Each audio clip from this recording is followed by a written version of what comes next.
It's showtime.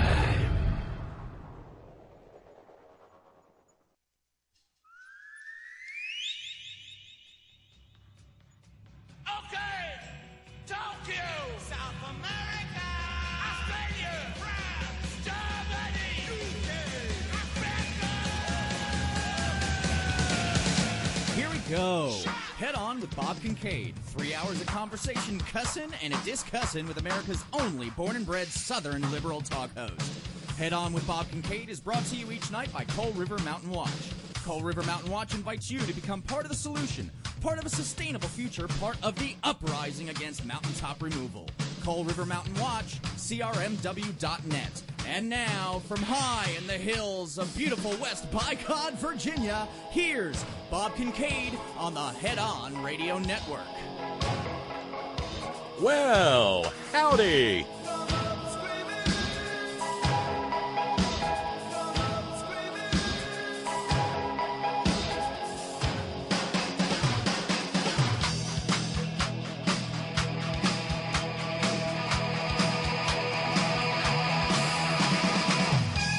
And here we go, the second broadcast of the month of July 2019. It is the second day of July 2019. The month began on a Monday, and that's always kind of keeps everything in a nice and proper order. And so here we are, and well, doggone it, we've got thanks to begin the program with. Yes, indeed. Thanks going out for this second day of the month to our second day of the month subscribers with an announcement. I had a note from Ralph's who said she will double she will double 5 $10 a month subscribers this week up to up to $50. So 5 new subscribers, you get your first month doubled. And it helps out a heck of a lot as we get ready to hit the road for Netroots Nation next week. But like I said, we have thanks to send out. And thanks to our second day of the month subscribers. Thanks to Elizabeth. And thank you to Reggie. And thank you to Rocco. And thank you to Dave. Thanks very, very kindly. So if we got 5 new subscribers this evening, that would be huge because, well, one of these days we hope to get all the way to like 100 subscribers, and we'd like to get to 400. That's the goal, so I don't have to do the fundraising yakking anymore. But yeah, 5 new subscribers, and Ralph's doubles your $10 to $20 for the first month. So that's a very generous offer, courtesy of Ralph's, and it'd be awfully nice to see that met. Okay? So thank you very kindly. If you want to help out, just go over to headon.live, click on contribute, and the interface there is real easy. And there's a little button you click that says "Make this happen every month" or something like that. I forget what the exact language is. And you're set up as a subscriber, and you're part of the less than the cost of half a McDonald's hash brown patty per day crew that keeps this all going, or at least a week of it so far. Okay, and we've got the usual evening's $200 fundraising goal, and a happy announcement that goes with that. Mike in Cascadia is offering to match the first $20 that comes in, and if that happens, he'll kick in another 20. So you'll actually triple your money. If somebody kicks in $20, Mike in Cascadia kicks in 40, and that makes things. And let's see, that would leave us with only $140 to go for fundraising for the evening. So it would be really nice if we could get that started early, get it out of the way, and then have kind of a fundraising-free rest of the evening, with no interruptions for keeping up or counting up. And I'll do a better job this evening than I did yesterday. I will not trust. I will not trust the email notifications. I'll just I'll take a periodic look at directly at PayPal to see what's happening. So that's where we stand. $200 fundraising goal. And by the way, in talking about scheduling yesterday evening. I was focused more on what's going on next week because, travel. But, this week is Independence Day week. I get kind of weird about that.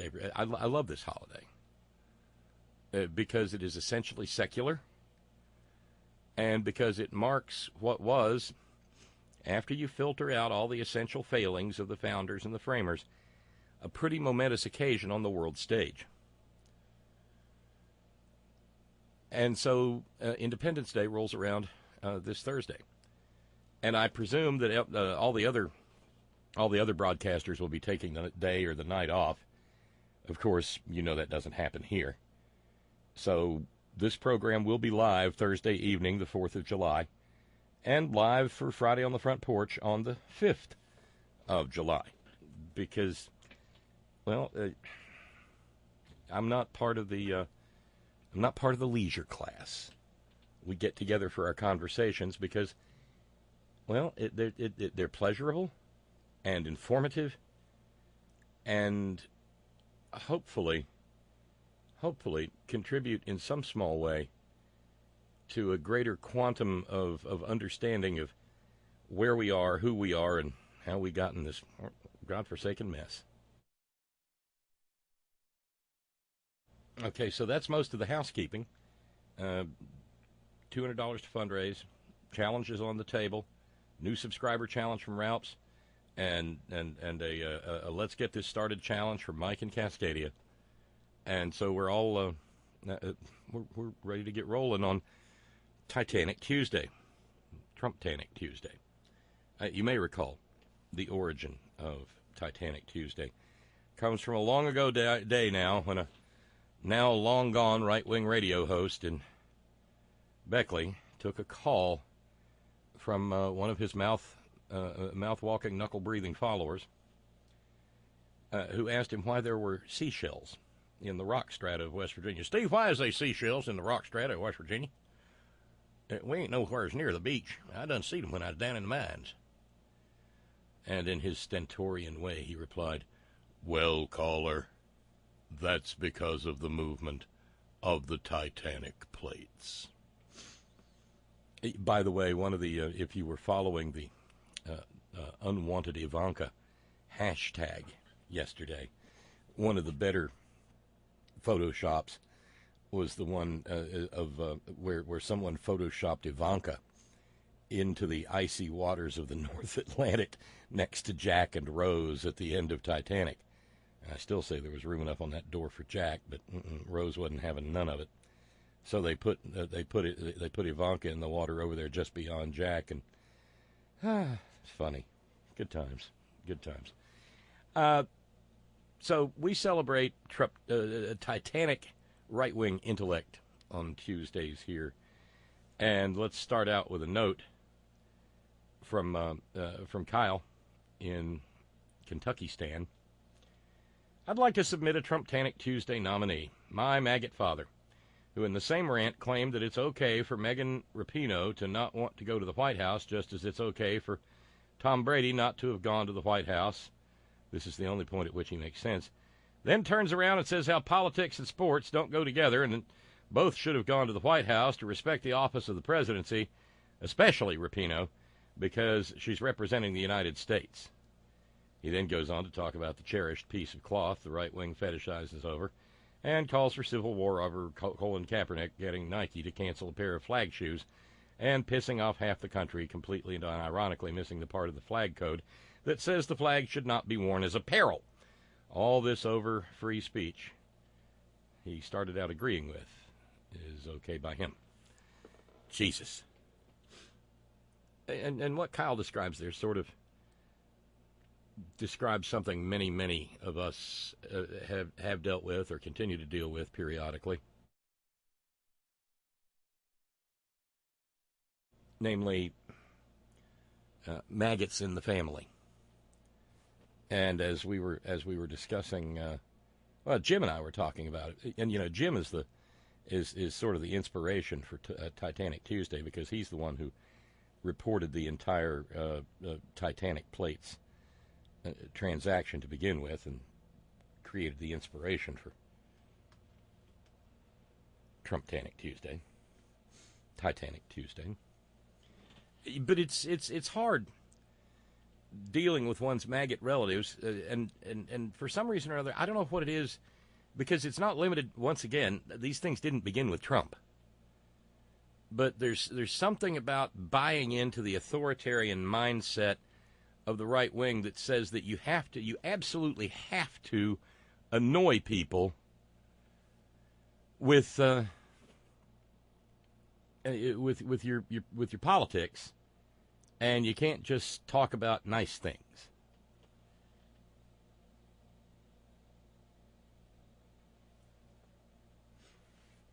And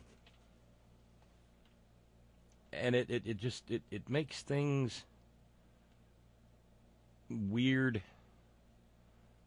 and unpleasant.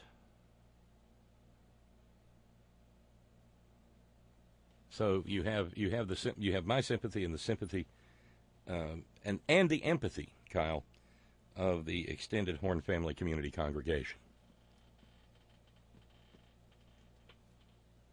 And I'm sure there will be lots of similar conversations leading up to Thursday. Oh, Jesus. Just because the nitwit Nero, the Chlamydia Claudius, the venereal Vespasian, has decided that July the 4th is going to be a tribute to Trump.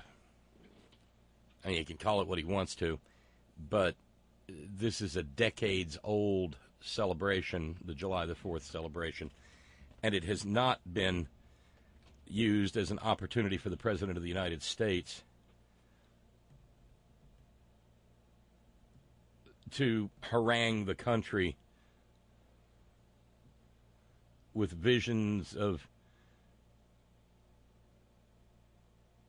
his own awesomeness. But now it's going to be. And I was pleased. I got up and engaged in my filthy little morning habit. And I was pleased to see that the idea of new Sherman tanks being rolled off the assembly line somewhere, apparently Lima, Ohio. It was pointed out, but it was not pointed out that it probably marks another waypoint in the ongoing diminution of Trump's already damaged mental abilities that may have been damaged since the moment he emerged from his illegal immigrant mother's womb. And, of course, the news has come in that, yes, the United States defeated England on Independence Day week, fittingly enough. The United States defeated England to go on to the finals of the Women's World Cup to defend their world champion status. And I didn't hear whether it was Sweden or the Netherlands that they will face. Kind of weird that Megan Rapinoe was benched for the match. The coach of the U.S. team said it wasn't disciplinary. Flavio adds to that, didn't matter. U.S. beat England 2-1, scoring the first goal in the first 10 minutes. Yeah, that was kind of odd. I mean, well, whatevs. If it wasn't I hope she's able to play in the finals match.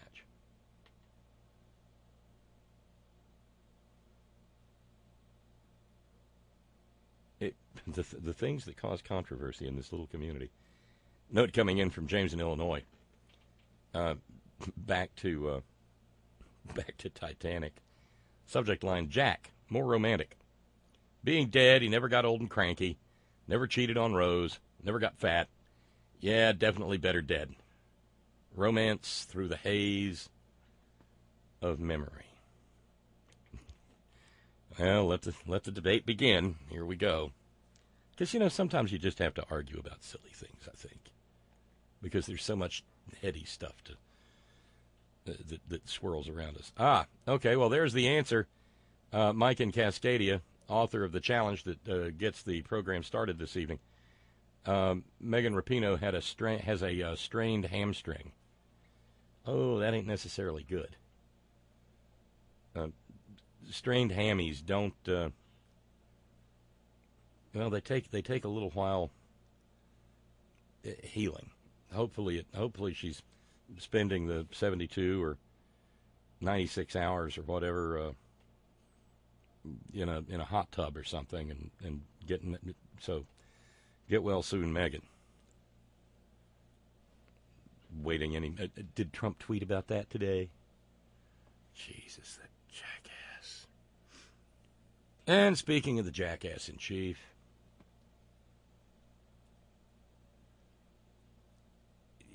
this business with Mike Pence. Oh, and Reverbo pointing out, so we're going to bust out tanks on parade again in D.C. on the 4th. Oh, brother. What a maroon. If only he could have brought some aircraft carrier steam catapults. But he's going to have the Blue Angels there flying for him. God, what an... See, one of the reasons it's such an embarrassment is that July the 4th is not a celebration of military might. Let's get that out there real quick. July the 4th is a commemoration of the day of the publication of the Declaration of Independence. It is not the day we became a nation. It's the day that July 4th, 1776, is the day we said that we had hopes that we might get to be one. But everybody already understood, because Lexington and Concord and Bunker Hill had taken place in the previous year, that we were going to have to fight our way out of it. Or into it, depending how one prefers one's prepositions. But it is a celebration of the Declaration of Independence. If we were going to have a military celebration, it would be to celebrate the day that Cornwallis surrendered at Yorktown and got on his ships and sailed away.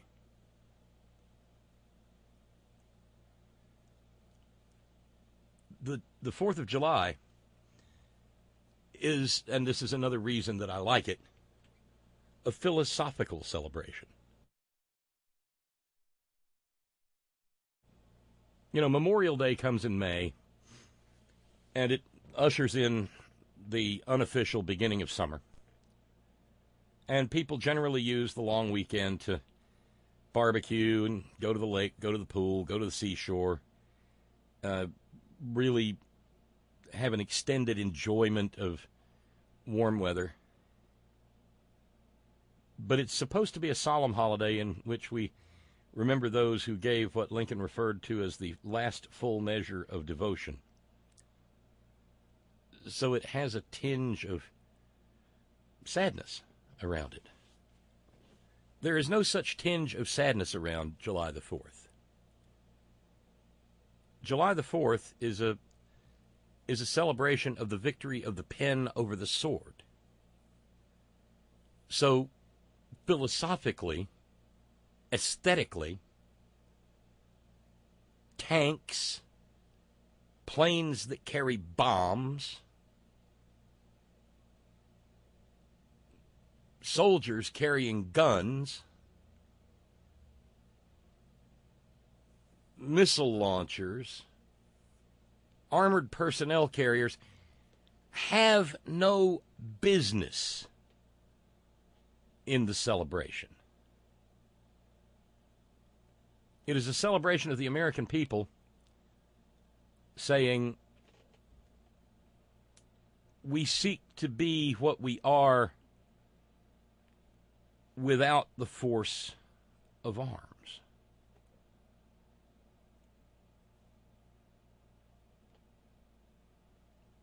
But not this year. Not this year. People will be staying away in droves because, once again, he's put his tacky little hands to something and ruined it. And he's trying to commercialize it by using VIP tickets for favored donors and whatnot.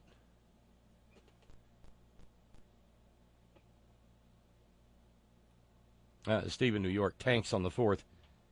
The first thing that came to my mind were images of troops goose-stepping through the streets. Oh, I'm sure he'd love to see him goose-step.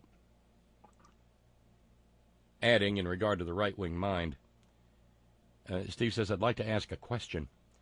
What is it about the right-wing mind that cannot criticize one of its own choices? I know how critical I was of President Obama and any number of candidates who've run for president. How they can't criticize anything is baffling to me. Is this evidence of the lizard-brained dominance of the right-wing brain that is incapable of questioning one's own choices? What it's an example of, Steve, is how authoritarianism works. And right-wingers are, at their core, authoritarians. And authoritarians do not question the authority. They merely take whatever is ordered them to do, accept it as gospel truth, and act upon it. And we've been able to see this throughout these last couple of years.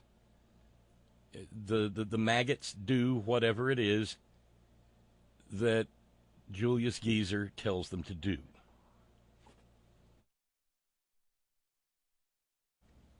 So that's the essential. And see, if they start questioning it, then the whole house of cards collapses upon the shifting sands upon which it was built. And the authority structure falls apart. Authoritarianism is a form of orthodoxy. And the essence of orthodoxy is that one does not question the orthodox thing. It simply exists outside the realm of inquiry. Whether it's a magic cracker or the idea that coal keeps the lights on, or the idea that Donald Trump is making America great again. These are all orthodoxies and may not ever be questioned by the devout. See how it works?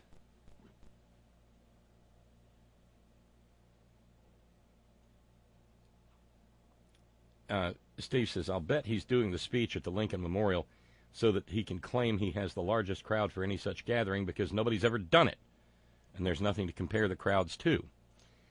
Well, that's going to be a little bit of a problem because somebody did speak on the steps of the Lincoln Memorial in August 1963, and there is no way that he's going to trump that.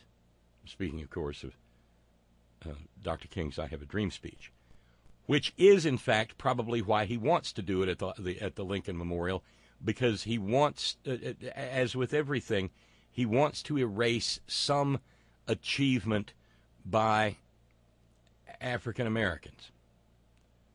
He's spent every moment of every day in office trying to eliminate and erase the Obama presidency, and he'd probably you know, one of the nasty little racists in his office still, more than likely Stephen Miller, probably put this in his head.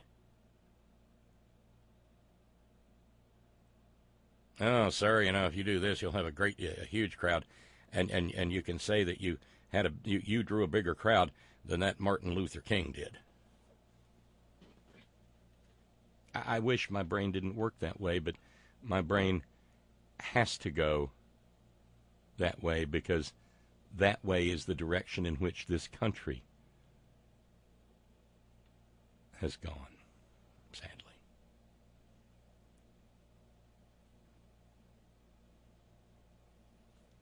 Dave writes, today's the day that the Declaration was ratified by the Continental Congress. I'm still waiting for my fiery luminaries, my parades, picnics, and other leisure activities that John Adams himself promised almost 250 years ago. I hate to say it, Bob, but John Adams' service is kind of slow, by the way. And by the way, happy Canada Day the other day to all our Canoodlian friends. And as for dealing with the Trumpanzees at my family get-together, come Thursday, I'm bringing a whip and chair. Your buddy Dave reporting from the blind in Talib, Indiana. Apparently, text-to-speech identifies Trumpanzee as trim pansies. That's not on Dave. Dave's reporting from the blind.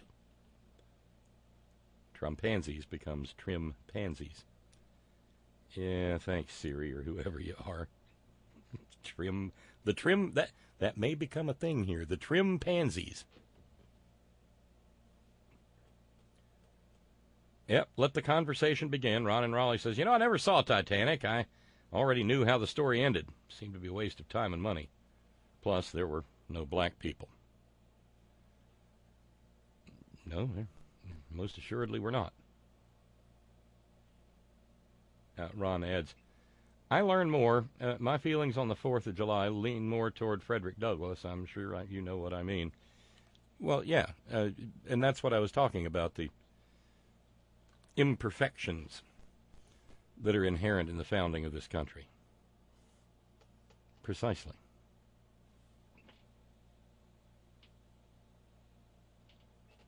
And hey, half of Mike in Cascadia's challenge has been met. So that means there's $10 more to go, and then that'll put us at 140 to go once the other 10 rolls in. Awesome. Thank you very kindly. Flavio on the idea of authoritarianism. When fascism takes root in a country, it is very difficult to uproot it. Its damage is lasting and indelible. And that is why I have said in the last few days that there are some things about this presidency this country may never be able to get over, because we can't really accomplish one of those ancient practices. The Romans did it, and so did the Egyptians, and I think other cultures as well. It comes down to us in the Latin as damnatio memoriae, the condemnation of the memory. That's where you go through and you topple all the statues, and you carve the person's name off of all the steels, and you overpaint the rooms inside the crypts of the Valley of the Kings and whatnot. Sulla did it with Marius. Akhenaten had it done to him because he had tried to set up an entirely new religious order based on some sort of monotheism that the priestly class really didn't appreciate. And of all people to have heard mention this, it was over the weekend, Ron Perlman over on MSNBC suggested that we needed a Trump annulment, that the Trump presidency be written out of our history, that every act he performed, everything that was done, be erased from the law books. And, of course, Dr. Bill has talked about this as well. By the way, a further encouragement, Dr. Bill has been on fire the last couple of weeks. He, for some reason or another, he's always particularly good during Independence Week. He went after gerrymandering today, and I highly recommend checking out the podcast. It's up now. Easy to get over at headon.live, thanks to the new one-click podcasting solution that Brother Deacon Asa has put in there. But now, about a half hour into the program, the business with Vice President Mike Pence Geek today.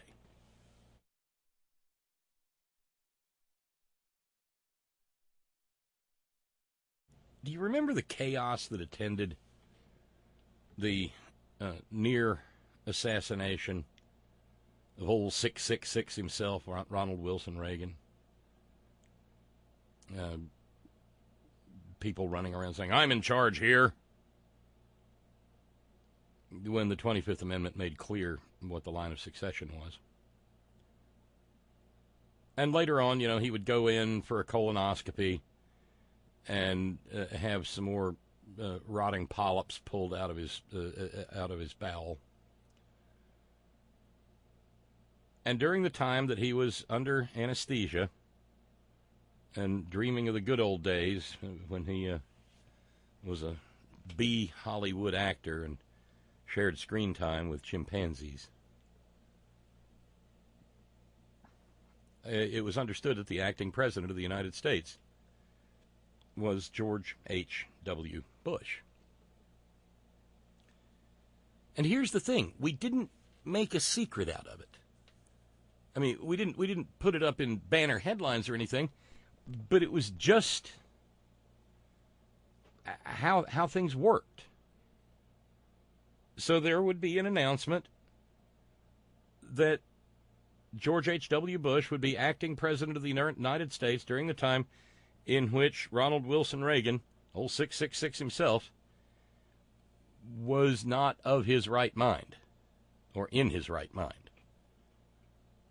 Never mind the fact that even after the anesthesia wore off, he, especially later in his second term, still wasn't in his right mind.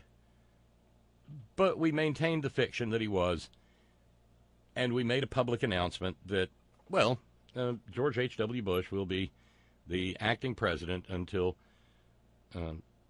old 666 himself, Ronald Wilson Reagan, sobers up from anesthesia.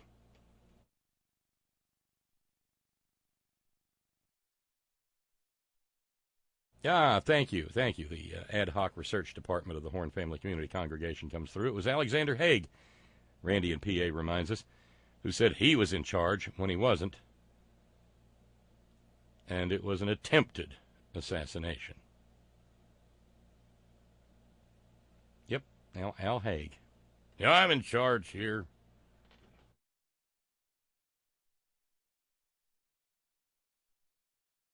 But the thing is, because we maintained the fiction of being a free country and an open society,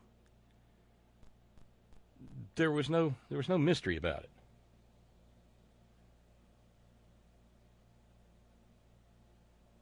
Well, there's that.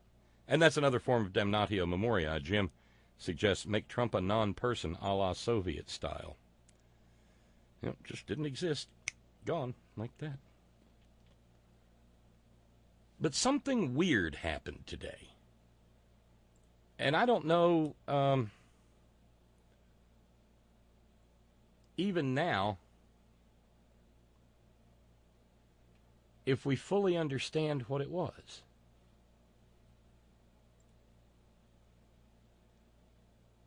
Vice President Mike Pence, Geek, was scheduled to attend some sort of maggot shindig in New Hampshire today. And that's about where the verifiable information ends.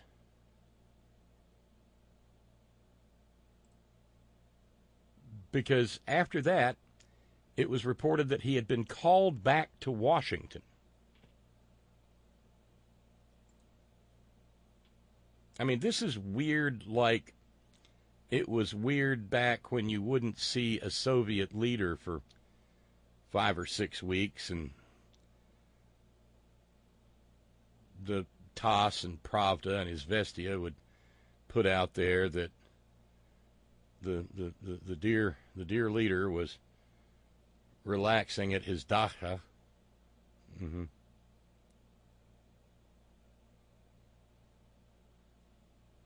So what happened today is that Mike Pence, Geek, either left for Manchester, New Hampshire, or didn't. One correspondent from PBS NewsHour quoted a White House spokescreep as saying something came up that requires the VP to remain in D.C.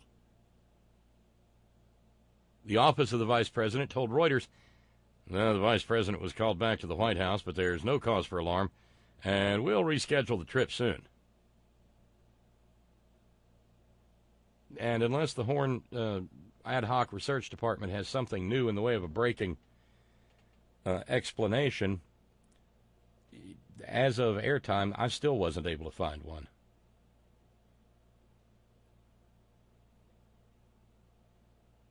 Kelly O'Donnell over at NBC said, the White House says the president is fine and he and the VP is at the White House, but no other details available yet. No cause for concern was repeated several times. Yamiche Alcindor said, White House spokesperson Hogan Gidley says this about the VP returning to D.C. unexpectedly. Something came up that requires the VP to remain in D.C. There's no cause for concern. And he wouldn't say anything more. The Vice President's office said there was no emergency. The Vice President was called back to the White House, but there's no cause for alarm and we'll reschedule. Said the plane had never, this is where it gets weirder, said the plane had never actually left Washington. Brian Stelter, meanwhile, reporter on Fox says VP was about to land in New Hampshire and was turned around. A guest on MSNBC says the plane was turned around in midair, but a senior White House official told the press pool that the VP had not left D.C. and he's currently at the White House. And there's no cause for alarm.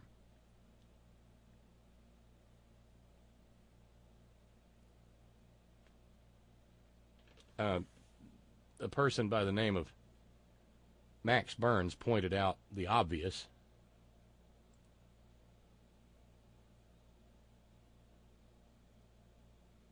Noting that the problem here, at times like this, it's important the White House have credibility with reporters and the American public. It's important people know what is actually true. The Trump White House lacks that fundamental credibility. And so no cause for alarm, it could very well mean that, the missiles are in the air. Because you can't believe a goddamn word they say. And Max Burns, by the way, is a Democratic comms strategist who appears from time to time over on Fox News TV, Radio Rwanda.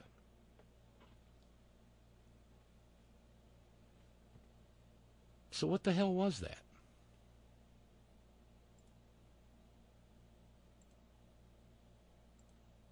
I got nothing. What could cause something like this? Elisa Farah is the press secretary for the vice president, and she said, there was no emergency callback. Something came up that required the VP to stay in D.C. We'll reschedule New Hampshire shortly. And then one of those senior White House officials spoke to CNN and told them that Pence had to come back, and it was not health-related for the VP or the president, not related to national security. Did one of Melanoma's new kidneys pop or something? All right, and we're all just kind of guessing here.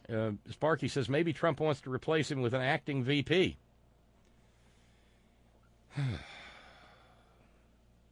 Or maybe some legal shit's about to hit the fan because, well, some legal shit hit the fan today because the House of Representatives sued the Trump regime over Donald Trump's tax returns. It was about time.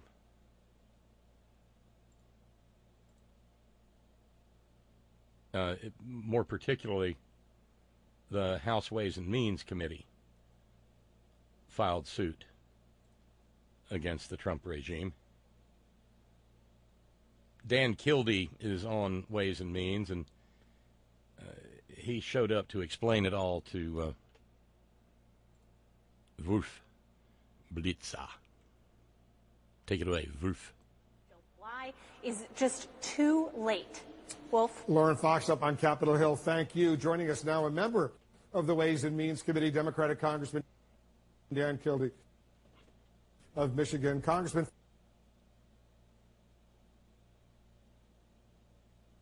Really?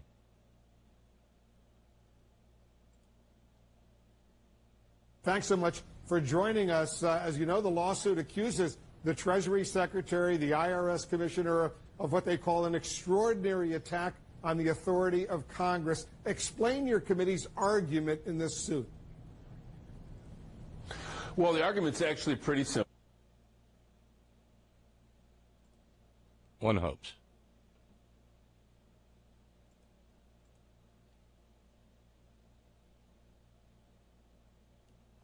Oh, we're having fun with the internet today, aren't we?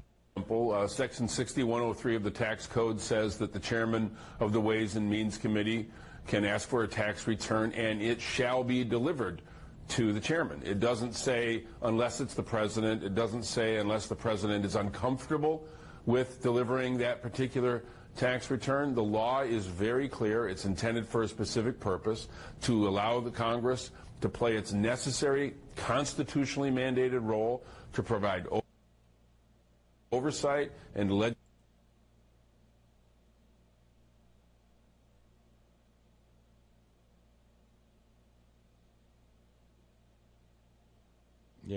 legislate based on the best information we can get. So not only have they not complied with Section 6103, but they willfully denied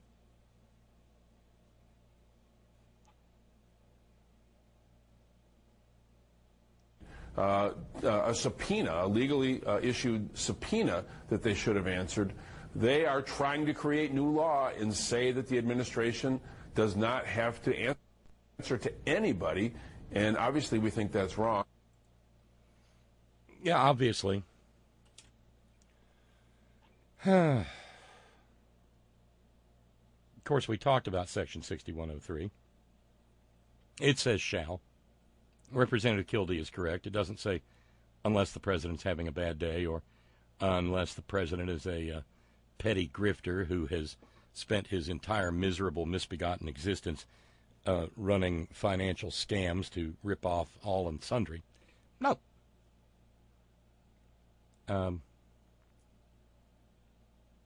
It says shall. And there are penalties prescribed for people who violate that section. And they're just going to try to brazen it out. There was some talk about how long it'll take to resolve that. Wolf wanted to know what are the chances that the courts resolve this before the 2020 election. Of course, Representative Kildee is not an odds maker or a bookie, so consequently, he wasn't able to say. But odds are this thing will probably fast track at least through the lower courts, because there's not just a hell of a lot to decide here. And the regime doesn't have much in the way of a leg to stand on. And so this becomes yet another one of those things that once it becomes final, will become a mighty nice little count in a bill of impeachment.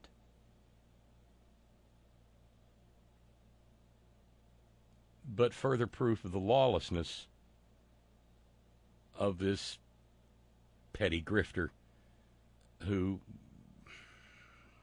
via a series of accidents, managed to find himself in the White House. Let's see, note coming. Pence skips New Hampshire. Lee in New York says, could it be that the Veep scheduled a private meeting with a Republican who has an androgynous name? He might have discovered he was meeting with a gasp female. He ran to the comforting arms of Mother Lee, who knows about having an androgynous name in New York City.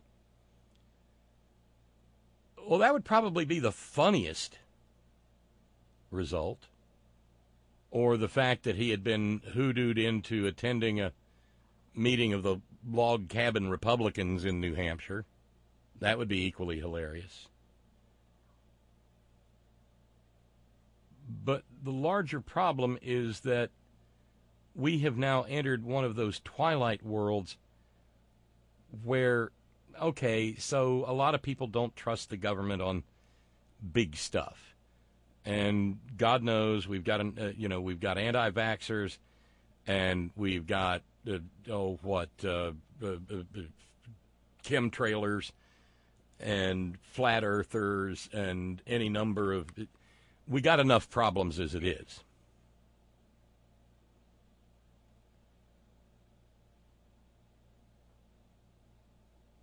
And that's under the best of circumstances. Now, because this maladministration can't even tell the same goddamn lie twice, you get the... And so we have to ask ourselves, what if it was something serious? How do we know it isn't something serious? Was Donald Trump running naked through the West Wing? Would anybody tell if he was?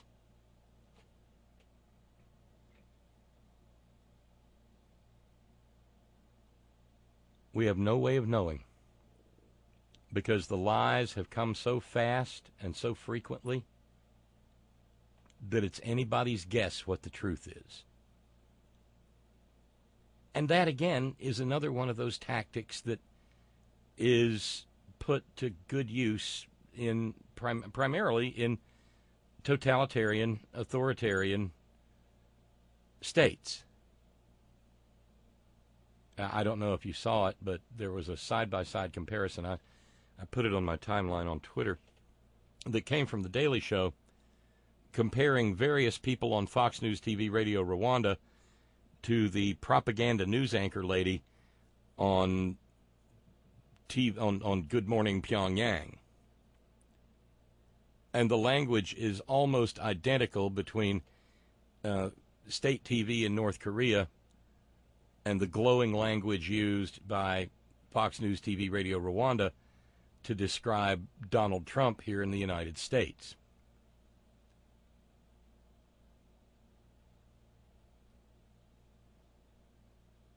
What was the old saying in the Soviet Union? There is no pravda in tas and no tas in pravda. Something like that.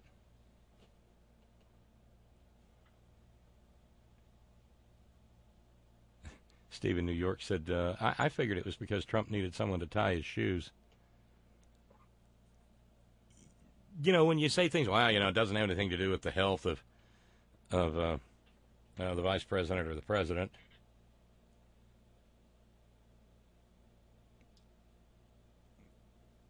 That's not a lot of help. It's almost no help at all.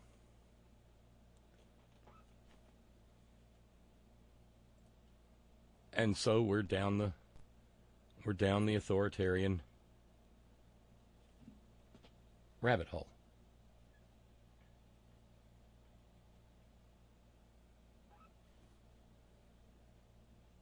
And, you know, good luck to us. Laurel and hearty handshake.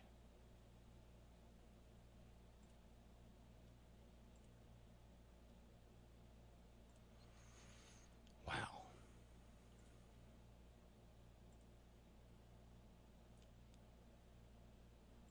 And so who knows what we wake up to tomorrow? It's anybody's guess.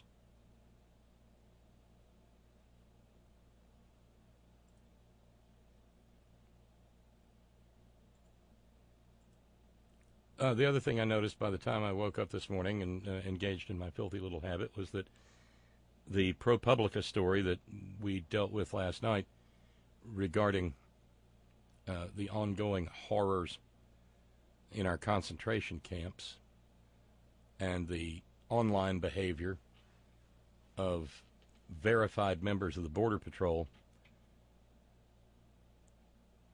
who did things like making jokes about a dead 16-year-old. Well, it was at least being discussed. And that in its own right is a little bit of a win.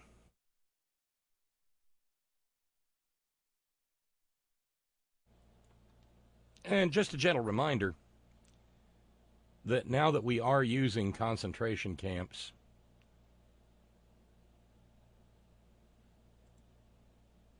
as a term to describe what's going on in these human warehouses, I started using that term a long time ago and using it accurately.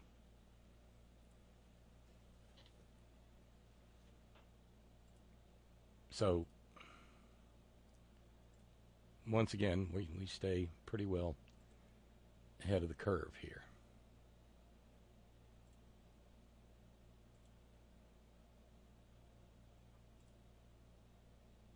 But guess who doesn't like the term concentration camps? Guess who, because it's run by, at least in part, by the federal government, the Trump executive department. The Holocaust Museum in Washington, D.C. has jumped into the debate over the word concentration camps. Probably shouldn't have.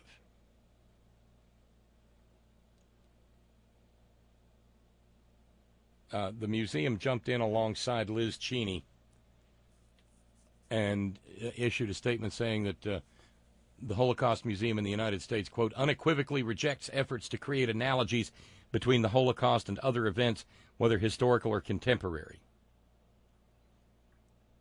Well, that's a problem. Because Alexandria Ocasio-Cortez did not attempt to equate what's happening on the southern border to the Holocaust. Mercifully, we're not there yet. We're not just outright murdering people at the southern border. At least we hope not. Right now we're at the let them die of malign neglect phase. Well, since the Holocaust Museum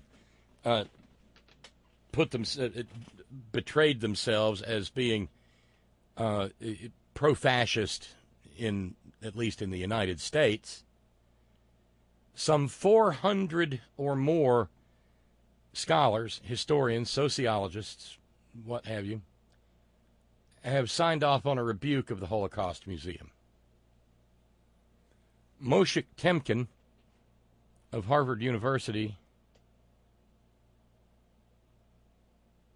said the issue of concentration camps is loaded and often weaponized in order to minimize what is being done to migrants and asylum seekers. The museum's decision to completely reject drawing any possible analogies to the Holocaust or to the events leading up to it is fundamentally ahistorical. The open letter came out today. You can go and find it online.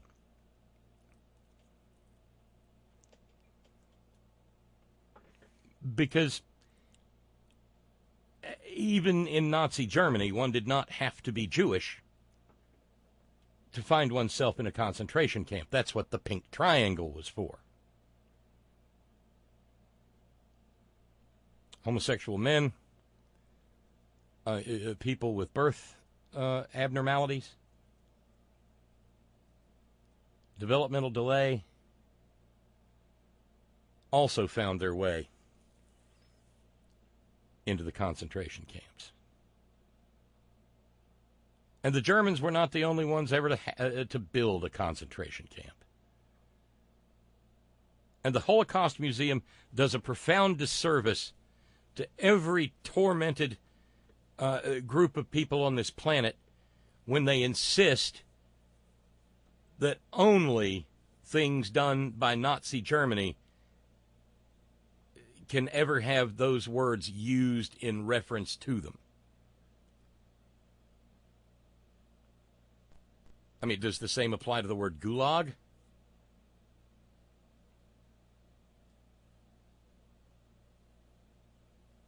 I mean, concentration camp is an English phrase. It's a term in English, not German.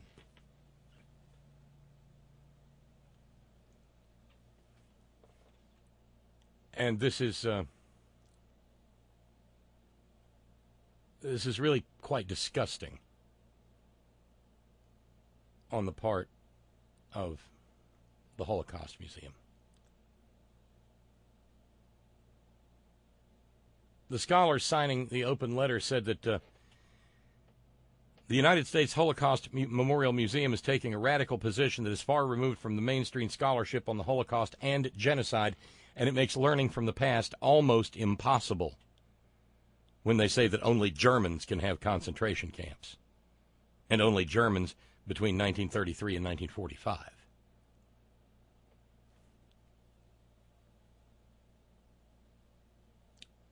Timothy Snyder reported it on Twitter and said, the Holocaust is history that we need. Holocaust history is history that we need, not to make us feel good about the present, but to predict the future. Hashtag never again means never again. An open letter to the director of the U.S. Holocaust Memorial Museum. But this is what happens when horrors are politicized.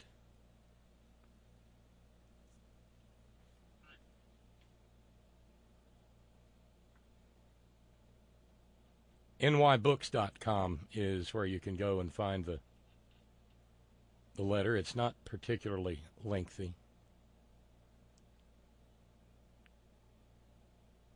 They urge the retraction of the Holocaust Museum's recent statement.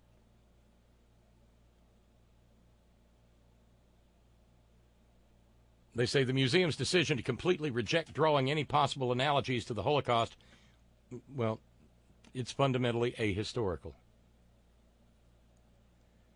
It has the potential to inflict severe damage on the museum's ability to continue its role as a credible, leading global institution dedicated to Holocaust memory, Holocaust education, and the research in the field of Holocaust and genocide studies. The very core of Holocaust education is to alert the public to dangerous developments that facilitate human rights violations and pain and suffering. Pointing to similarities across time and space is essential for this task.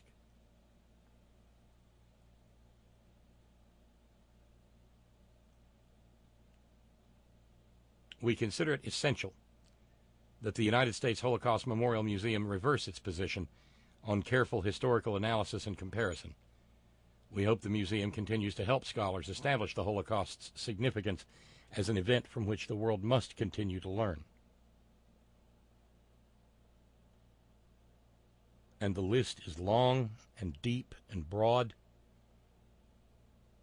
and contains probably 1,000 years of historical experience on the part of the signers of the letter.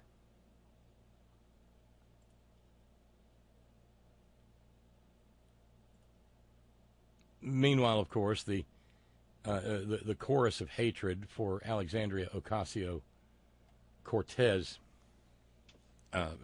voicing her concerns about the concentration camps. Among other things, over at that nasty little TV show that Julius Geezer watches every morning, Brian Kilmeade compared the concentration camps to, wait for it, get the hockey puck, no, there's not enough time, a house party. An overcrowded house party. Jesus, I wonder if even Good Morning Pyongyang has that kind of brass. AOC was having none of it. She responded, What was the last party you went to where you were locked in a cage under armed guard, drank out of a toilet, and given food of such poor nutritional value for so long that it gave you mouth sores?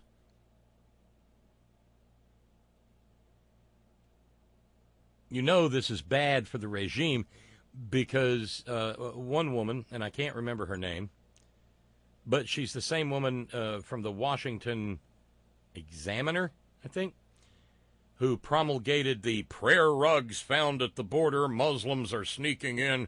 ISIS is sneaking in among those little Guatemalan children. Bullshit lie.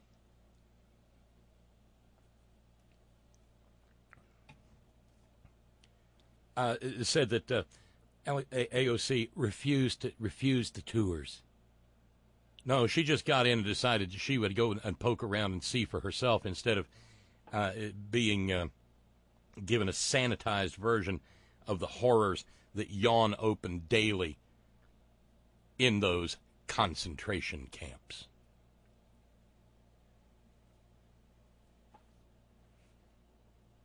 And so now, she retweeted a tweet, breaking: Office of the Inspector General releases new pictures of overcrowding at Border Patrol facilities in Texas. One senior manager calls this a ticking time bomb. AOC said these are concentration camps. According to concentration camp experts, people begin to die due to overcrowding, neglect, and shortage of resources. We saw all three of those signs on our trip yesterday. Another person died yesterday. And those are the deaths. This is important. And those are the deaths we know about. Because, of course, one of the things we do know now is that the Trump regime hid at least one death for months on end, trying to keep it from coming into the public consciousness.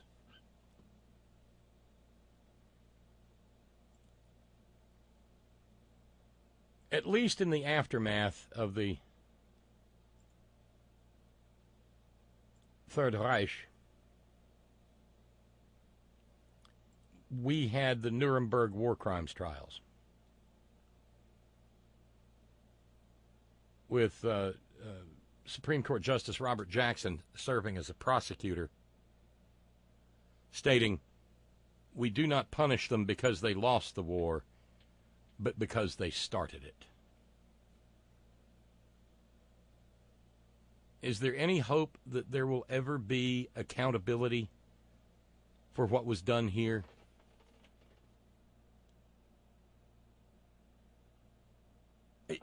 The concentration camps themselves are a ground for impeachment. I hope we understand that. Because the concentration camps themselves are an example of the President of the United States not seeing that the laws are faithfully executed, but instead using governmental structures to make matters worse than they were supposed to legally be able to become.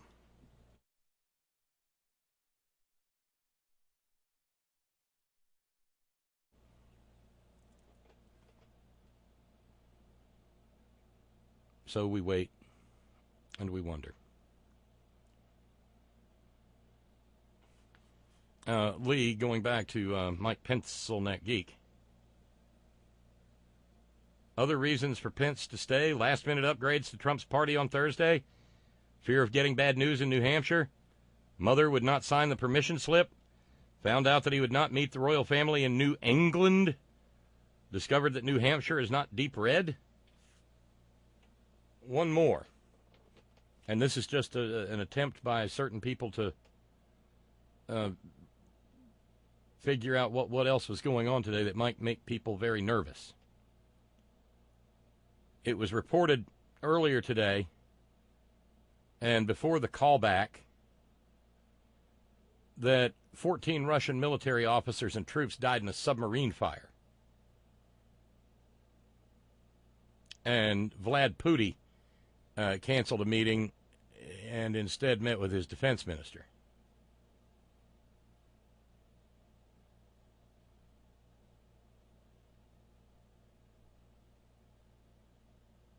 Even Fox News TV Radio Rwanda reported the following.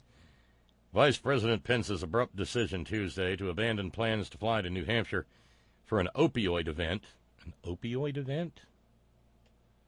And instead return to the White House has prompted confusion and conflicting statements from members of his team as administration officials refuse to divulge the reason for the last-minute change.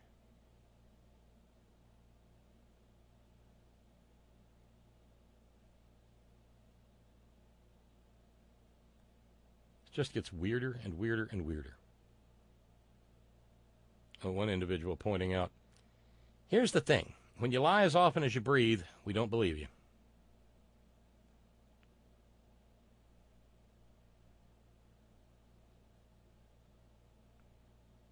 And we may never know. We may never know. And in a supposedly open society, what's terrifying about that is that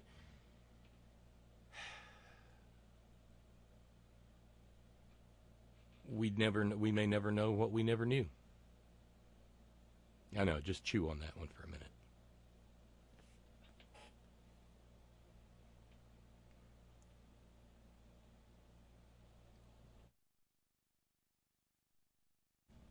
So we have crossed the 1 hour mark on this Titanic Tuesday.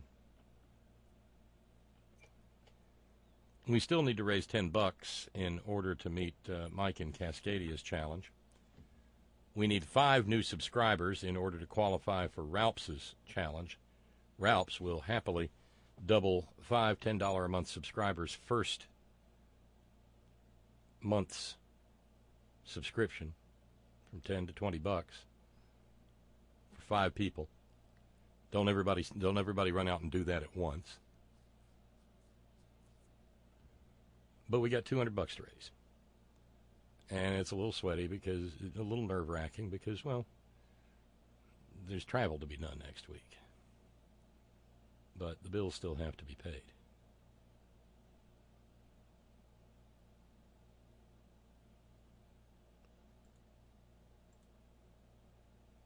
You have to, how can you not? I mean, all kidding aside, why would you call the vice president back to the White House if it was a big nothing burger?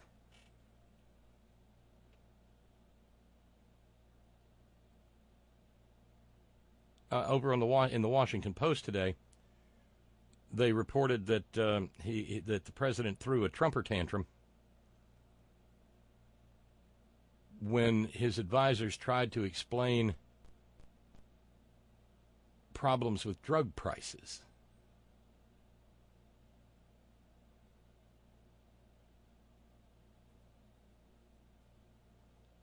And, of course, it had something to do with Fox News. In the Washington Post story, they reported President Trump was apoplectic about drug prices once again. A Wall Street Journal story in early January, picked up by Fox News, reported that prices on hundreds of drugs were going up, a slap in the face to a president who had campaigned on lowering costs and accused the pharmaceutical industry of getting away with murder. Of course, the problem there is that once you promise something, you actually have to try to do something about it, and he has tried to do precisely nothing. At a January 6th Camp David meeting, Trump fumed about Health and Human Services Secretary Alex Azar, whom he had charged with lowering drug prices, according to 3 people with knowledge of the conversation. 2 days later in the Oval Office, a nervous Azar, who had just returned from vacation, detailed the intricacies of what he was doing to lower prices, leaving the president bored and impatient, according to people close to the situation, and he then exploded. I don't understand a word you're saying, and no one else will either.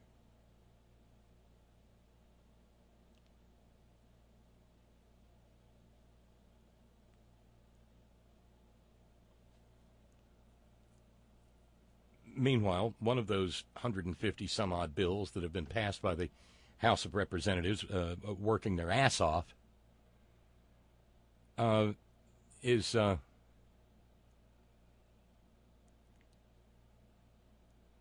they sent a bill that would allow Medicare to negotiate drug prices the same way the VA does. It got through the House. And it is one of those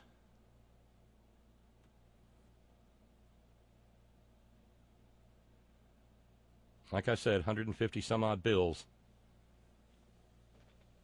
that are gasping for breath on the desk of the most unaccountable man in the entire United States, Mitch McConnell, whose wife's money will get him elected again if he so chooses, even though he has an approval rating in his own state that is in the toilet.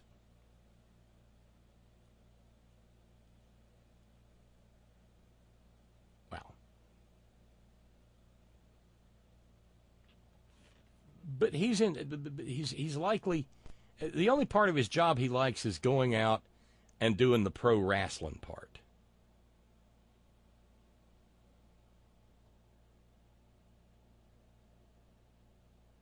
He doesn't like doing the policy stuff because he really doesn't understand it. And he doesn't understand it not just because he isn't interested in it. He doesn't understand it because he lacks the fundamental mental capacity with which to understand it.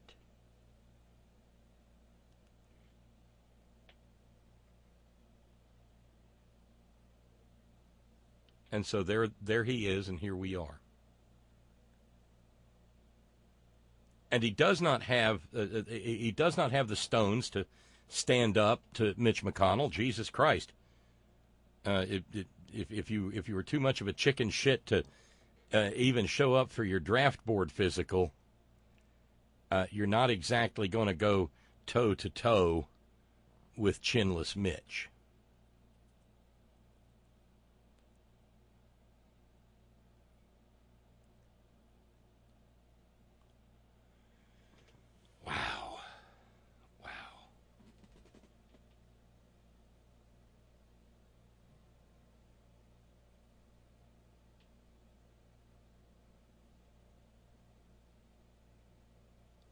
And Mike in Cascadia's challenge has now been met. Thank you very kindly.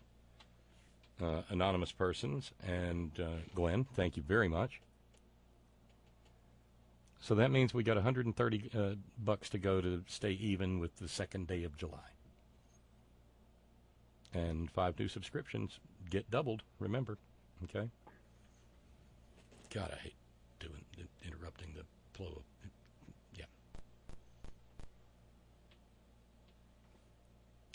Could this be why? Steve in New York says Sections 3 and 4 of the 25th Amendment require the Vice President to be activated. Well, they said it didn't have anything to do with the health of the Vice President or the President. Well, okay, let's ask this question.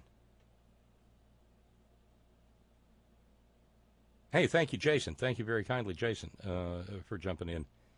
That's $122 we have yet to go now. Thank you, Jason. Thank you very much. It came through. Let me ask you this question then. If the president is just sitting in the residence naked playing with himself and refuses to come out, is that necessarily a problem with his health? Or is he just throwing another Trumper tantrum?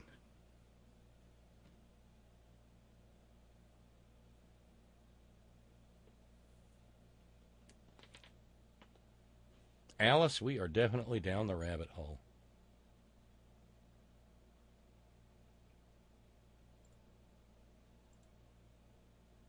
And America, it becomes each day a more and more frightening place.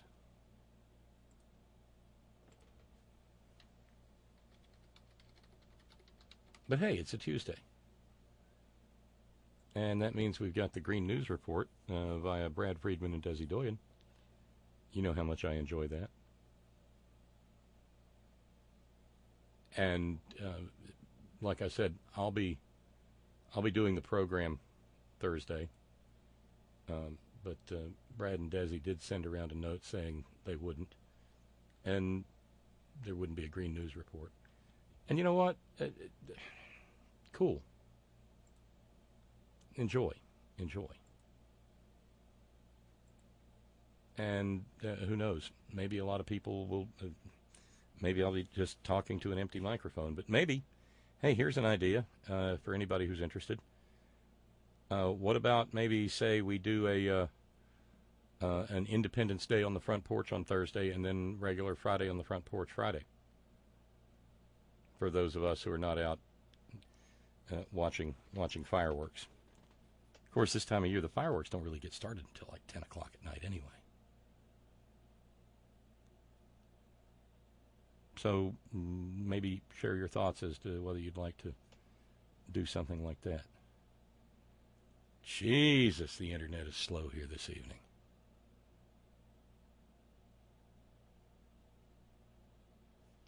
I'm just curious.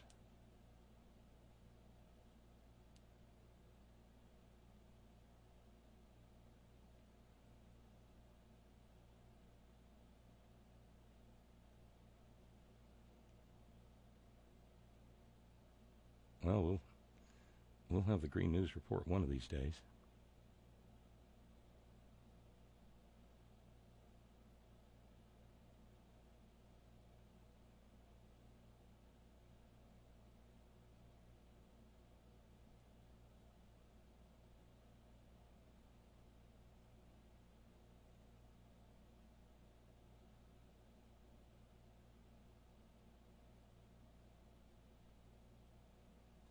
This is astonishing.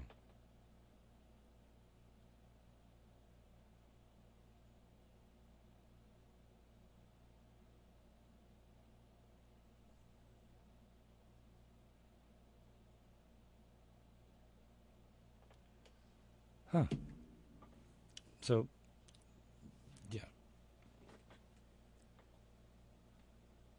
Let's take a little break. And by the way, lines are open. If you want to jump in on the conversation, you're more than welcome to. Stress line 844-843-4676, 844 the horn, and 304-574-8178 get you into the other line. And Skype to Skype from anywhere on the planet, Bob Kincaid Horn, BOBKINCAIDHORN.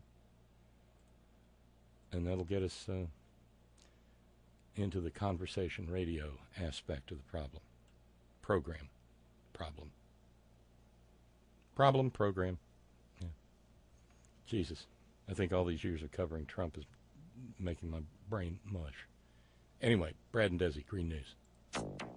It's Tuesday, July 2nd, 2019. Green News Report special coverage. We're here in Miami, which is already experiencing serious flooding on sunny days as a result of sea level rise. Climate change finally gets some airtime in the first 2020 Democratic presidential primary debates. Green News Report special coverage straight ahead. I'm Brad Friedman. And I'm Desi Doyen. Stand by for 6 minutes of independent green news, politics, analysis, and snarky comment. Does your plan save Miami? That is the biggest softball a presidential candidate can hope for.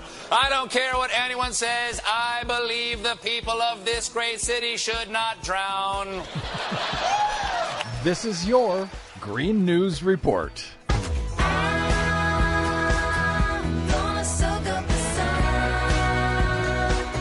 Okay, Desi Doyen, before we get to your debate coverage, some pretty crazy, insane weather around the globe, including, if I'm right about this, 5 feet of hail in a Mexican city on Monday? Yes, it was pretty dramatic. Yeah. And that's not all. France broke its all-time high temperature record, 115 degrees Fahrenheit, shattered the previous record by 3 degrees. Other temperature records fell in Germany and Switzerland and Italy. It's hot out there. Well, as usual, nothing to worry about.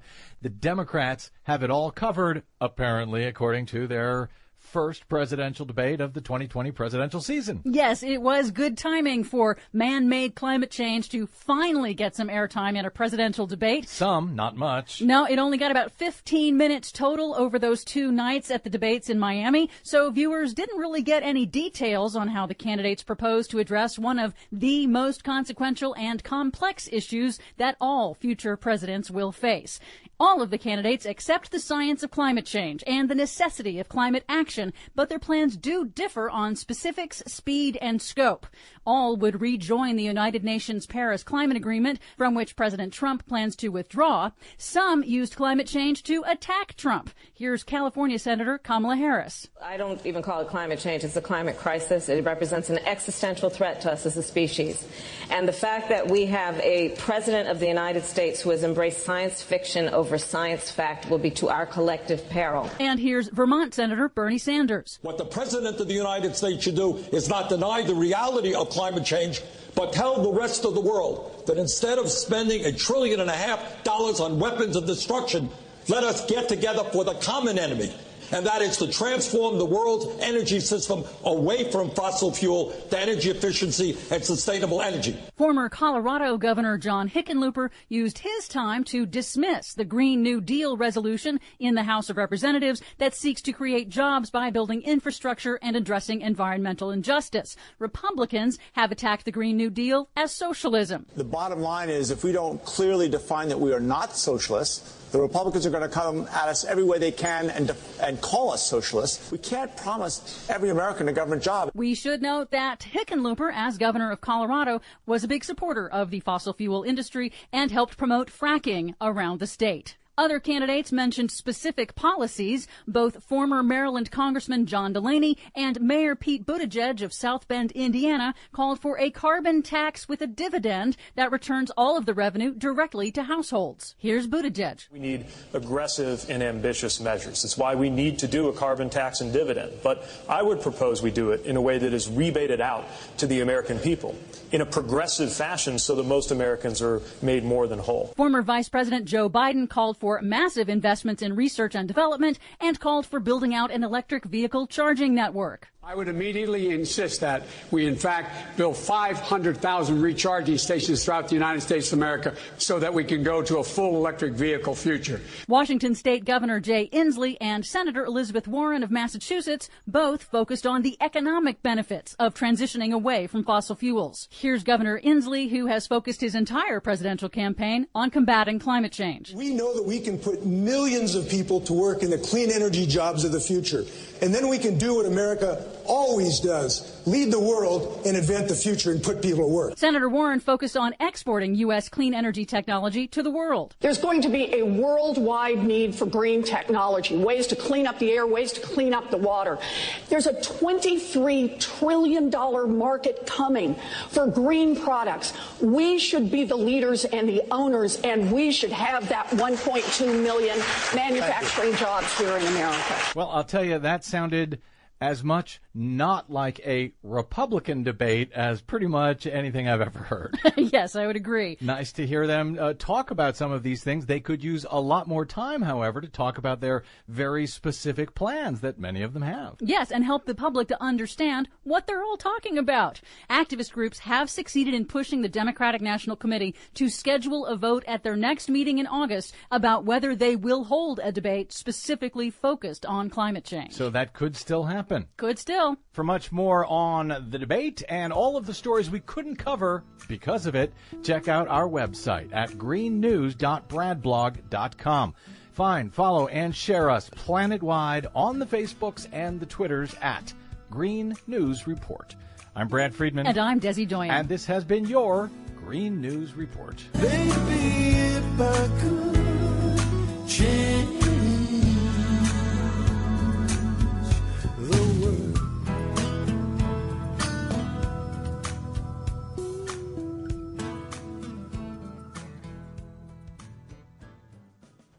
And by the way, since, that sort of ushers in a discussion about climate change, thanks first to Jude. Thank you, Jude, so very, very much for getting us down to $112 to go for the evening. Thank you tremendously. hopefully we'll crawl down under that $100 number yet. And, well, hey, maybe with about half the program to go, we'll actually keep up with fundraising for the second day of the month. Via a story published by Agence France Presse, a study indicates that since 2014, Antarctic sea ice cover has melted over an area more than 4 times the size of France itself. You heard Desi talking about the fact that France surpassed its all-time summertime high temperature by some 3 degrees. That's a temperate climate in Western Europe, and we tend to think of it in terms of a temperate climate here in the United States. But the fact of the matter is, we're talking about 113 degrees on a latitude roughly equivalent to the middle of Canada. You know, parts of Germany are on an equivalent line of latitude with Alaska. And France and Germany are, well, you get the idea. 113 degrees there is pretty shocking. But in 5 years, we have lost Antarctic sea ice in an amount equivalent to 4 times France. And that's, as Western European nations go, it's a big damn country. Now, it comes as no surprise that Antarctica is thawing out. They knew that. What the scientists didn't necessarily know was that from 2014 to 2017, quote, the Antarctic lost almost as much as the Arctic, according to NASA climatologist Claire Parkinson. And that loss, okay, so it lost as much as the Arctic. The Arctic lost that much ice over 40 years. The Antarctic lost it in 3.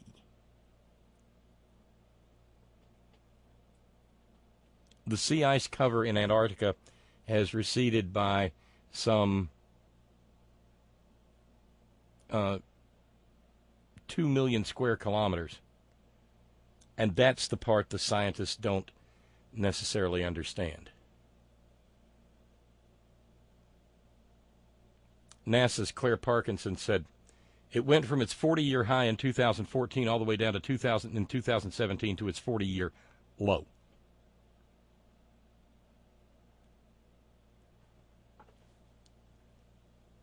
Researchers traveling along one particular glacial wall, when they tried to go back to one area, found out they couldn't, because the whole area was littered with icebergs that had just recently, miles and miles, that had just fallen into the sea. And if that particular part of the ice shelf gives way, you could see sea level rise by the end of the century, measured not in inches, but in feet, imperiling virtually every coastal city in the world. Whether it be Miami, as they were talking about in the Green News report, or Honolulu, Seattle, the entire country of Bangladesh. Goodbye, Maldives. Goodbye, Key West. New Orleans. And too many more to mention. But such are the consequences of, well, a nihilistic president who, nearing, under even the best of circumstances, nearing the end of his life, honestly and earnestly could not care less. The glacier I was talking about is called the Thwaites, Thwaites, if you want to look it up. The Thwaites Glacier. Carolyn Beeler with PRI put the story out. And writes, days after the Nathaniel B. Palmer became the first ship to sail across the 75-mile face of West Antarctica's Thwaites Glacier, a piece of its floating ice shelf bigger than Manhattan crumbled off the glacier into a flotilla of icebergs. Scientists aboard noticed something had changed when the research vessel tried to navigate to a spot in front of the Florida-sized glacier and was blocked by ice-choked seas. What we didn't realize at the time is the ice front was coming out to chase us out. That was Rob Larter, a marine geophysicist from the British Antarctic Survey and the chief scientist aboard the vessel. The entire embayment where we'd been working for several days was littered with icebergs.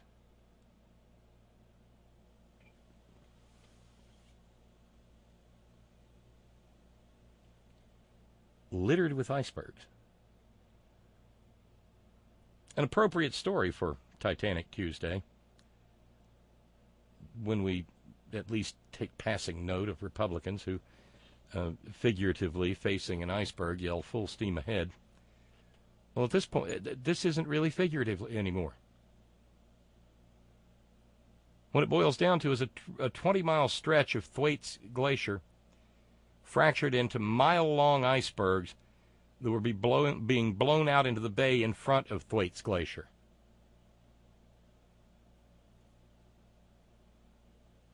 And the scientists say that glacier is melting in a hurry.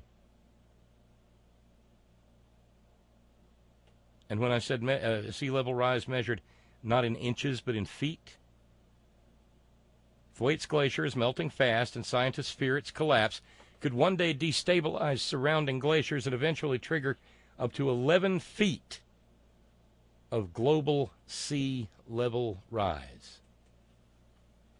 That ain't goodbye Miami. That's goodbye South Florida. That's goodbye Charleston. Goodbye Savannah. Goodbye Wilmington.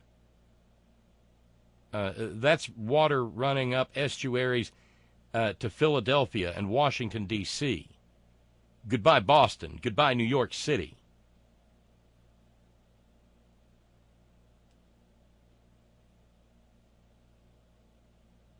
This particular ice was already floating, so it's not going to have an impact on sea level rise. But what has become apparent is that the entire glacier has become unstable.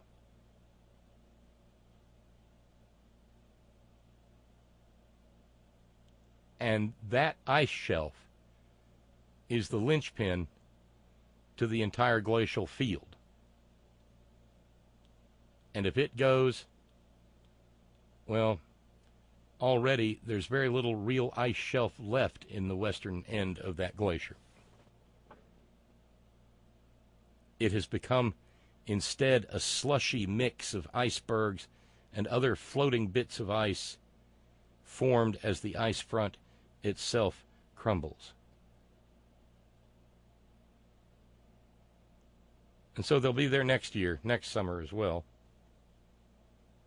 The next summer thaw. Of course, it's winter there in Antarctica now.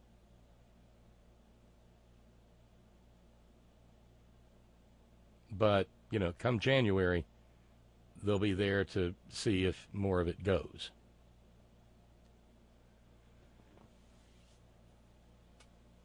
Yeah, Ron and Raleigh with a note. Well, hell, Bob, it's obvious that those Chinese hoaxsters have let shit get completely out of hand. Somebody needs to tell them that they've made their point. Ain't that the truth? There's bedrock under the glacier. There's warm water melting it. And if we recall the way the science, every time some warning has been put out about global climate change,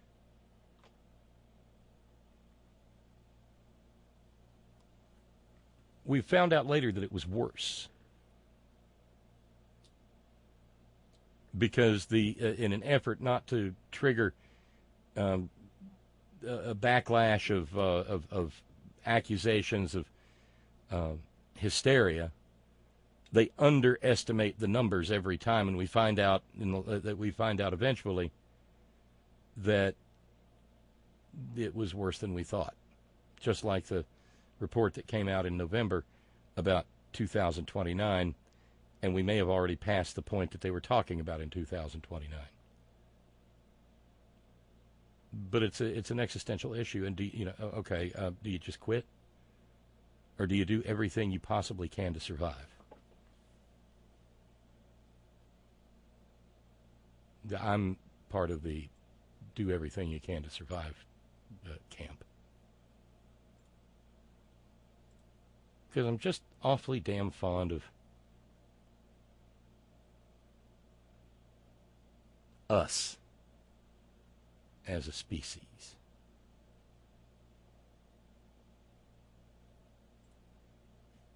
I'm sure you know what I mean.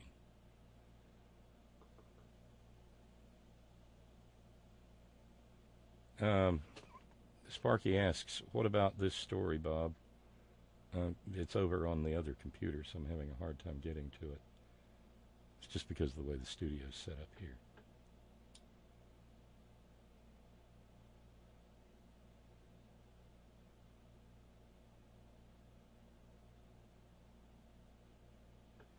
God, the internet is pathetically slow today.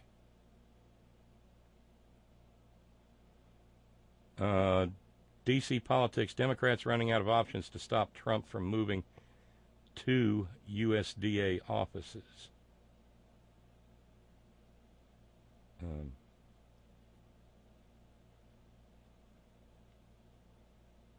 Oh, what a bunch of shit. A lot of federal workers who work for the United States Department of Agriculture are about to either be out of work or relocated. And this is another means of punishing federal workers, of course. A month ago, Sonny Perdue finalized plans to move about 550 jobs at 2 scientific agencies in the Ag Department from Southwest Washington, D.C. to Kansas City. No real reason to do it, except just to shit on some federal workers. And it looks like they'll get away with it, along with threatening to furlough and lay off 150 workers at Office of Personnel Management. That's the human resource agency for the federal workforce. That would be in retaliation for Congress stepping in to do something about the USDA relocation.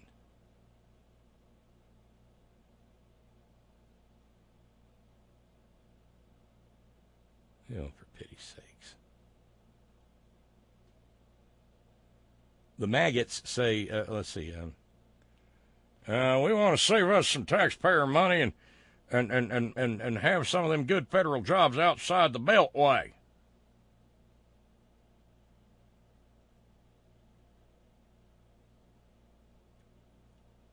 This is also a matter of drowning the government in the bathtub.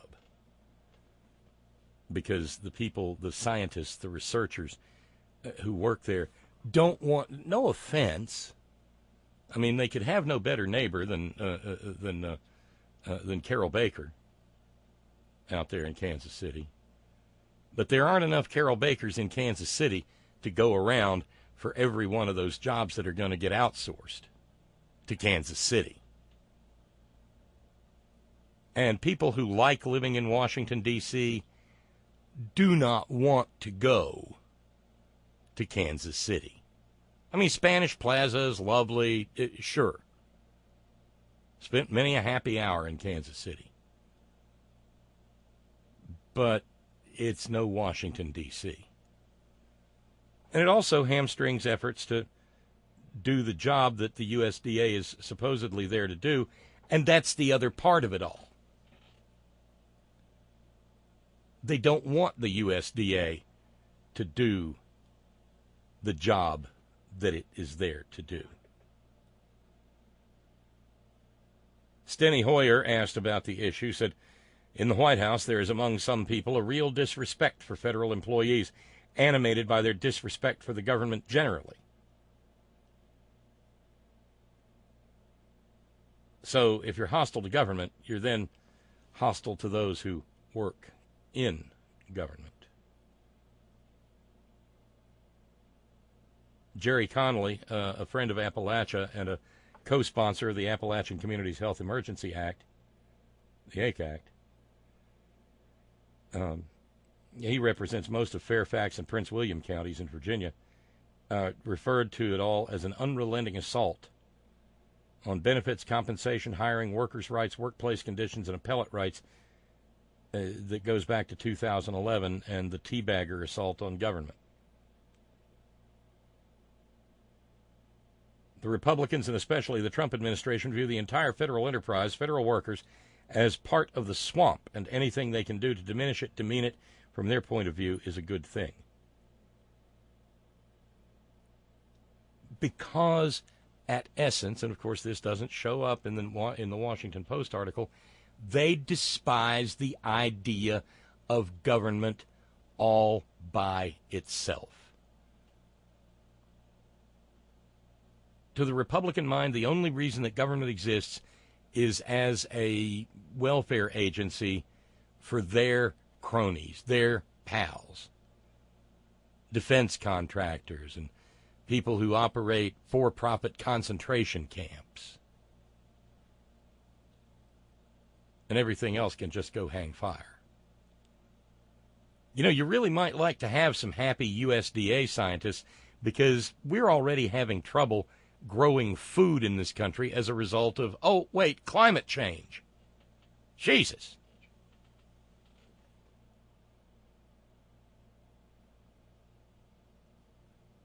And I'm sure it was back on some day when we were worried about some outrageous thing that Nitwit Nero had said, but back in March 2017, the Republicans, led by Jason Chaffetz, remember he kind of had to bow out after it turned out he was trying to pay some staffer to have sexy time with him under the guise of trying to have a baby. That was him, wasn't it?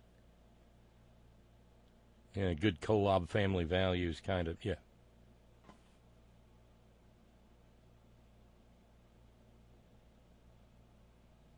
Well, Jason Chaffetz pushed a resolution that said it was unnecessary for federal agencies to be located in the district. It was called Divest D.C. It never made it to a floor vote.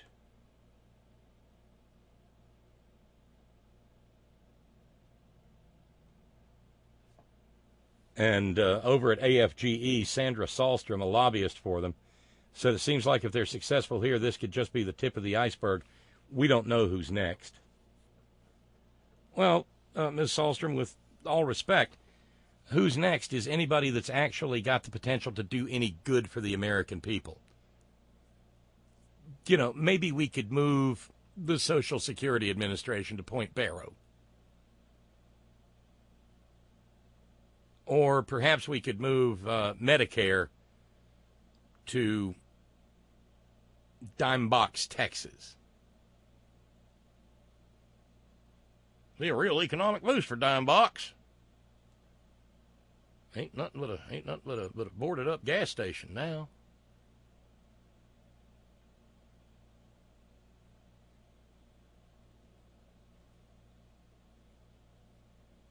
When they say they want small government, they mean they want small government. meaning government small enough to be entirely under their thumb and doing only what they, Republicans, think constitutes government, which is basically cutting Republicans' checks. Our buddy Jim had a long and honorable career in the federal civil service. He's on the line now. Hey, Jim. Good evening. How are you? I'm well. I imagined this story might get under your skin a little bit. Quite a bit, sir. Quite a bit. I've seen it. I've been there. I've seen that rodeo. I've been to that movie. Oh, God, how many times? And, you know, you just, every time they pass a new budget, you just wonder which slash and burn technique would be employed. They despise government. The government they want is one they can drown in the bathtub. Yeah, the Grover Norquist stuff, exactly. Yes, sir. Absolutely. And they despise federal employees. They look upon people like me as an interloper, as someone who's trying to catch them while they're doing something wrong and try to bring them to account for it. That's what they view me as, view people like the federal employees of today and the federal employees when I was in civil service. And you talk about Social Security and Medicare, I'll tell you where they want to move those programs out to sea. Yeah, and, you know, I just had a note from Mike in Cascadia, and this is not a joke. In Ryan Zinke's term at Department of Interior, they were looking at moving Department of Interior headquarters to Salt Lake City, Utah. That died down a little bit, but they're still wanting to move the Bureau of Land Management headquarters to Utah. So put DOI at the center of the sagebrush rebel privatize the federal public lands universe. Oh, my Lord. Jeez. I had a job offer in Salt Lake City, and I had friends who called me and said, do not go there. Do not go there. I don't think you'd be awfully happy there at all. And I took their advice, really. It was a very strange place. I went there, and I could see how strange it really was in more ways than one. I mean, they looked upon me as being, you know, not having a family, being a single white male. Well, a single male, they looked to me with great suspicion. Yeah, well, you weren't gonna get your private planet. No, not at all. Absolutely, couldn't do it. But I've been listening to the program about Pence. All of a sudden, his vote file or his turnout coming back to the White House. I just wonder what the hell's going on. Any guesses? Health care?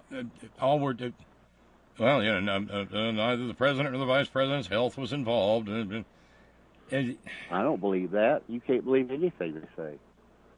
My God, these people have turned out such propaganda and a bill of untruth. Dr. Goebbels himself would be just right proud. He would indeed.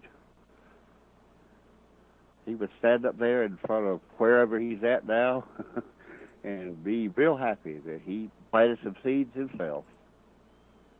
Dr. Joe, offer the big lie. Don't tell them small lies, tell them big lies, because if you tell small lies, people won't believe it because they'll tell them lies themselves. But if you tell a big lie, they won't dare question it. It worked too, didn't it? Like clockwork. Sure did. Like a charm. Absolutely. And I don't know what to say about all this stuff going on up there. I'm glad I'm out of it, Bob. And I just assumed, till my roses, to quote from a movie. I really would. It's just, they will ride you hard and put you out soaking wet. That's their Bureau of Labor Standards. They don't have one. They would soon destroy what's left of it now. Or the FSLA, all those things. All those safeguards that were put in. But the Defense Department never seems to feel any of that, right? Well, yeah, they do. Warfighters don't. Contractors don't. Federal civil service, they'll contract you out in a heartbeat or put you into a temporary position or a term position Any type of non-career position that's not covered under Title V, that's what they want to do. That's what they want. They want to destroy the federal workforce and make it all, destroy any independence that it may have by virtue of their ability to have tenure in their jobs. Because if you have tenure in a job, you own that job. According to the 14th right, you Amendment. have a property interest in your position. Yes, sir. Absolutely. They don't want that. They hate that. The only property interest they want is the property they can steal and, hornswoggle people out of. It's the damnedest thing I've ever seen. Anyway, I wish I could have better retort, but I just don't. Well, no, I mean, reality is what reality is. It is what it is, as they say today. It is what it is. In the meanwhile, Patches just jumped down. She's all upset. There's a cat outside, and it's just driving her crazy. Oh, that's never good. No, it's okay. It's okay. It's her buddy Peanut, this big crate. Oh, just coming to say howdy. Yeah. And the lady who helps me, Mrs. Garrison, has a 7-year-old granddaughter, and we had this big thing about Patches. Patches going to the beauty shop, Patches in a beauty contest, Patches in school, and that little girl don't know what to think. She said, "I think Jim's crazy." Her name is Vanna. She's a beautiful little girl. She really is. And when she comes over with her grandmother, she's so nice. And she just loves Patches, and she loves to, just amuse herself. And, she's a well-brought up 7-year-old. She certainly is. I hate to see her change because that's going to be inevitable. But, there you have it. That's life. Well, yeah. I didn't mean to digress too much from that. You almost feel the need to, Bob, because it's so damn menacing and frightening. I mean, you look at France. They don't have air conditioning all over France. Oh, hell no. No. I've been there, and I know what those people are going through. I remember they had the last big heat wave, and it killed a bunch of them. And you're right about the latitudes. I mean, right there. And they're not prepared for it, and they will suffer mightily from it. And all the seawater and stuff like that is generated by the melting ice shelf in Antarctica and other places. It's backing up in Florida, in Miami, whatever you want to call it. And that place is like a Venice in a way. It's got all kinds of canals. And they use canals as streets in that city, if I remember correctly. I've been there a while, but I'm sure that's going to create a colossal mess. Well, I have a feeling that I have a feeling that the deniers are going to get a chance to witness, to witness the consequences of their denial in real time. Well, I wouldn't mind seeing them hoisted on their own petard. I would not. But the trouble is, my ass is going to be right up there with them. That's the kick in the rubber parts. The very people who warned against it, they have no means of escape because these assholes were so greedy and so stupid, and they refuse to realize their own impending doom. I mean, I just happened to surf by Fox News, Fox and Fiends, and that Brian Calbeat and that asshole, that former Kmart manager, Steve Ducey. There's nothing wrong with him being a Kmart manager. He should have stayed there. But I guess thanks to people like Roger Ailes and his fellow travelers, they put these people and these blondes up there with legs to their throat just to trumpet all kinds of bullshit. But I think that there's got to be a character issue at work there. I mean, Jim, could you? And this is not a smart-ass question. Yeah. Could you get up every morning, get dressed, put on the necktie, shine the shoes, throw the jacket on, have the car come pick you up, take you down to wherever it is that they do Fox News TV, Radio Rwanda, and sit there and lie like a rug for 3 hours every morning and just walk away and say, well, that's another one in the can? Yeah, no, I couldn't. To anybody with a sense of morals or any kind of an ethical center, doing what those people do over at Fox News TV, Radio Rwanda, has got. I mean, it would destroy a person with a conscience. Of course. I mean, that whole crowd is just simply antithetical. I mean, they have no sense of ethics whatsoever, no sense of morality, no sense of decency. I mean, I have sat there a few times and listened to them, and it's just terrible what they're saying. It's just, it makes one absolutely nauseated. I'll tell you, if you go to watch Fox News, you better have your breakfast first because you won't want it after you see it. That's for damn sure. It's horrible. Well, and yet the same people are there every morning like clockwork. Oh, yeah. I mean, they want that big check. Well, but I'm talking about Emery and Marveline sitting in the matching Barca loungers in the double wide. Of course. Oh, yeah, they love it. They just take it all as gospel. They're up there just being fed that visual pablum of such low-grade quality. That's exactly what they're doing, because they themselves are low-grade quality, having done it.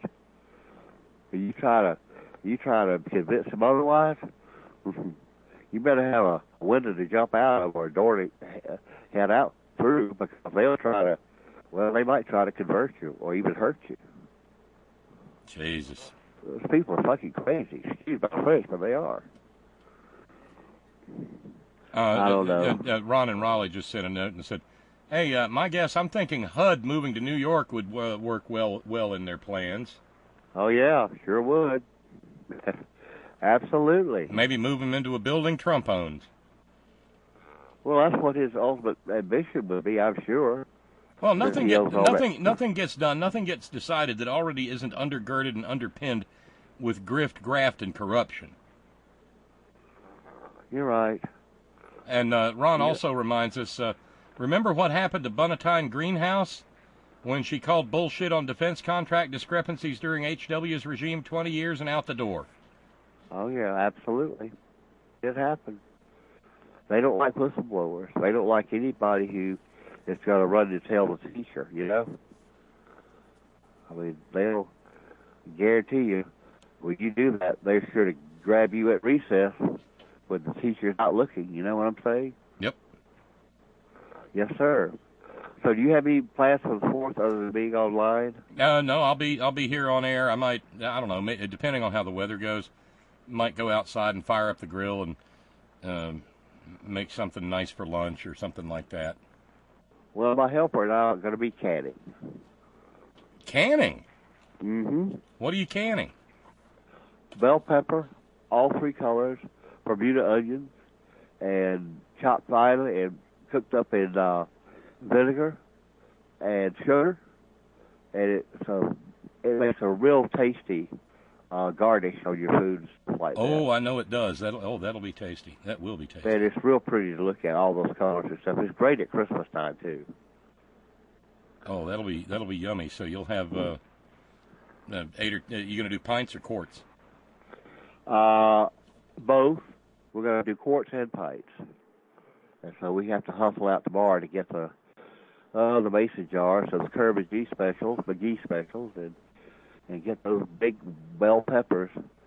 They're so beautiful. They really are. Did you ever experience the name I learned about them under was Wicked Weenies? Did you ever have those? No, sir. It's one of those little hillbilly delicacies. It's a sauce made with ketchup and vinegar and sugar and some other seasonings, and into it goes chopped hot chili peppers and sweet bell peppers and onions and hot dogs, chopped up hot dogs. You know, just chopped into chunks. Never heard of that. And you cook them and you can them up, and it's the most delicious little snack. Oh my goodness gracious! I would imagine so. You know, all the barbecue sauce up here, isn't it like tomato based? Most of it is, yeah. But well, I had to order you get South Carolina. You get down to I was going to say you get down into the Carolinas and you can get that real good North Carolina vinegar and mustard based, and I love that stuff. Well, I have like 4 big things of that that they sent me from, of all places, Maurice's Piggy Park in Columbia, South Carolina. Good old Maurice Messenger. He still flies the Confederate flag over all his restaurants. Oh, God, yeah, that place. Well, they took all his products off the shelves, I guess, north of the Mason-Dixon line. But still, I can't fault him for his barbecue sauce because it's damn good, real good. Well, I picked up a jar of Trader Joe's barbecue sauce while I was up in Virginia. I'm anxious to try that. I got a jar of really killer, super spicy habanero barbecue sauce that Steve and Miss Karen brought me when I was down in Georgia. It's fantastic. My word. Yeah, and the reason, and I've got sitting out in the fridge right now. I did a few of them on Sunday, but they had a special running up at the Wiggling Pig on pork loin chops, and I like that because you don't have to fool with the bone, and so you don't lose. And right. So I've got it marinating in and they've been there for about 4 days now. Marinating in that mojo criollo, or what around here gets called mojo sauce.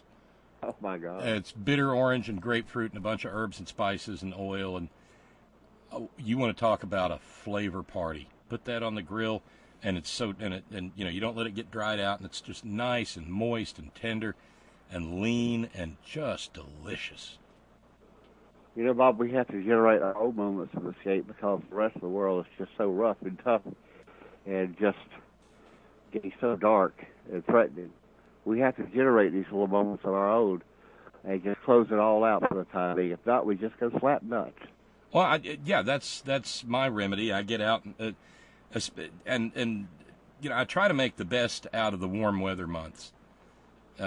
Because even though I'm so white I burn under the refrigerator bulb, there's nothing like feeling warm sun on your back and standing out in the yard and tinkering with the grill and making good stuff to eat, and preferably making people happy with the good stuff you make.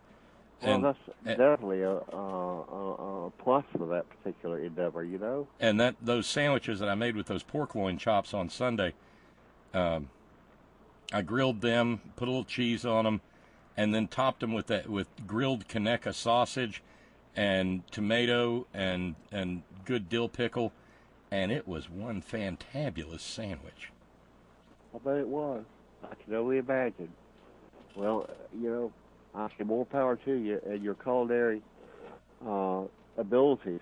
By the way, I didn't talk to you about the Malloy Fest. How was it? I know. Oh, it was a blast. I had so much fun preparing the food and taking it down there, and then I had a whole crew of people who Ms. Karen and Jude and Chris all jumped in alongside, and we got everything laid out, and people ate hearty, and the ribs everything was very well received, It was just, and Mike read from his book Colored Ice Cream, and we just had a hell of a great time. And that I'd never been to that part of the Appalachians, and it is breathtakingly beautiful. I've heard. Well, you keep those memories and keep them against the things that are going to come and try to dampen your spirits. You have to save those experiences like that. You do. You really do. If you don't have stuff to just... Yeah, hang on to them for dear life. You do. Well, listen, let me let you go. I know you've got other people you probably want to talk to, and we'll see what happens to Mr. Trump and his... Well, okay. I mean, any guesses before we go, Jim? Just any? I mean, what's going on up there? Yeah, what could cause that kind of chaos where they can't even decide whether he was gone yet, or in the air, or almost to Manchester, or got turned around, or just turned around and came back from the airport? But because this is an administration that, if you were diagnosing it as a human being, you would say that it is a pathological liar. Well, that's the problem. They're all pathological liars, and they don't know how to tell the truth, and they don't know how to spin anything other than their own stupidity their own web and cowardice and lies. I couldn't tell you what I think's happened because they've got things so convoluted up there that you really can't know what the hell's going on. But is it not reminiscent to you of the way that the disinformation flowed out of the Kremlin? Yes, back. Sir. I mean, Yes, sir, absolutely. I mean, you never knew who was happening to what was happening to who. Glorious chairman is taking time away to rest and relax from busy schedule of being man of people. Uh-huh. Yes. And then the next thing you know, the casket is laying there, and the missile launchers are rolling by in the parade on Red Square. Well, there you go. And any dissidents or people who don't really like what they see, they get to tour the tallest building in Moscow, Lubyanka. From its basement, you can see either eternity or Siberia. By the way, it was an insurance company before the revolution. I'm sorry, what? The Lubyanka was an insurance company. The building was an insurance company. Really? I didn't know that. Yeah, uh-huh. It was indeed. The days. Excuse me. But nonetheless, they certainly changed things up. They shook them up a bit, didn't they? Yeah, où sont les neiges d'antan? Well, there you go. John Reed was quite correct in his book, 10 Days That Shook the World. And so was Sergei Eisenstein himself. There you go. Well, listen, you take care. Enjoy your free 4 hours, and I guess we'll try to do it again tomorrow, or listen. All right. Thank you, Jim. You have a good evening. Maybe you'll know something 24 hours hence, or it could be 30 seconds hence. You just never can tell. You can't. What's going to come down the pike. You just can't. Jim, take care. Likewise. Bye now. Our buddy Jim, calling from not too terribly far away at all.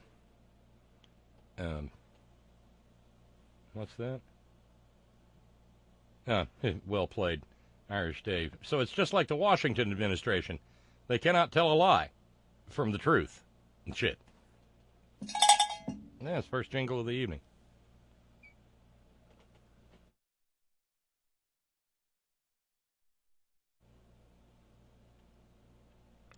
Monique said, canning sounds so good. My great aunts still do that. It's fun. It is just canned peaches, fresh. I refer to great canned food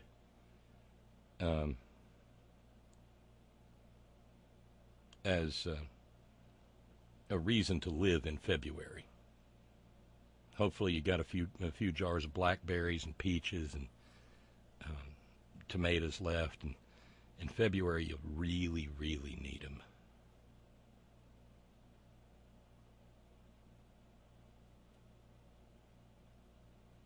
So both lines are open if you want to jump into the conversation. The stress line, 844-THE-HORN, 844-843-4676. Bob Kincaid, Horn Skype. And jump right in. We got $112 to go to finish fundraising for the evening. And thanks again to Mike in Cascadia for getting us started with that challenge. And a reminder, Ralphs, who does a great deal to keep all of this going month in and month out, Ralphs is imploring 5 people to become new subscribers at $10 a month. I mean, we're talking about less than 45 cents a day, less than 15 cents an hour.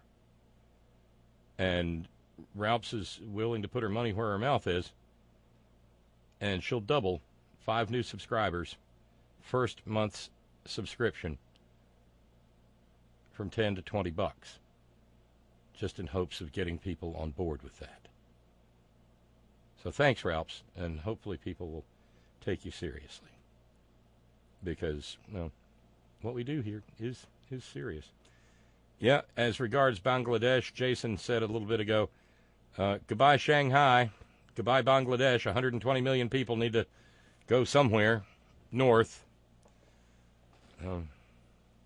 Isn't the real estate north of Bangladesh a little treacherous? Yeah. Oh, and as far as climate change is concerned, I guess it was a little victory. You heard the clip in the Green News Report of people talking about, of candidates talking about how they want to deal with climate change and so forth.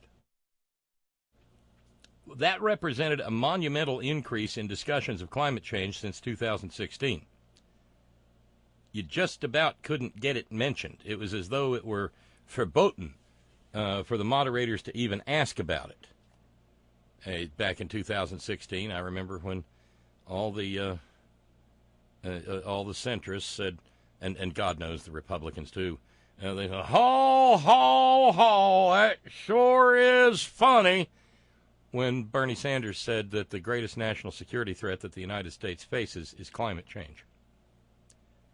Never mind the fact that that was an absolutely true statement then, and it remains an absolutely true statement now.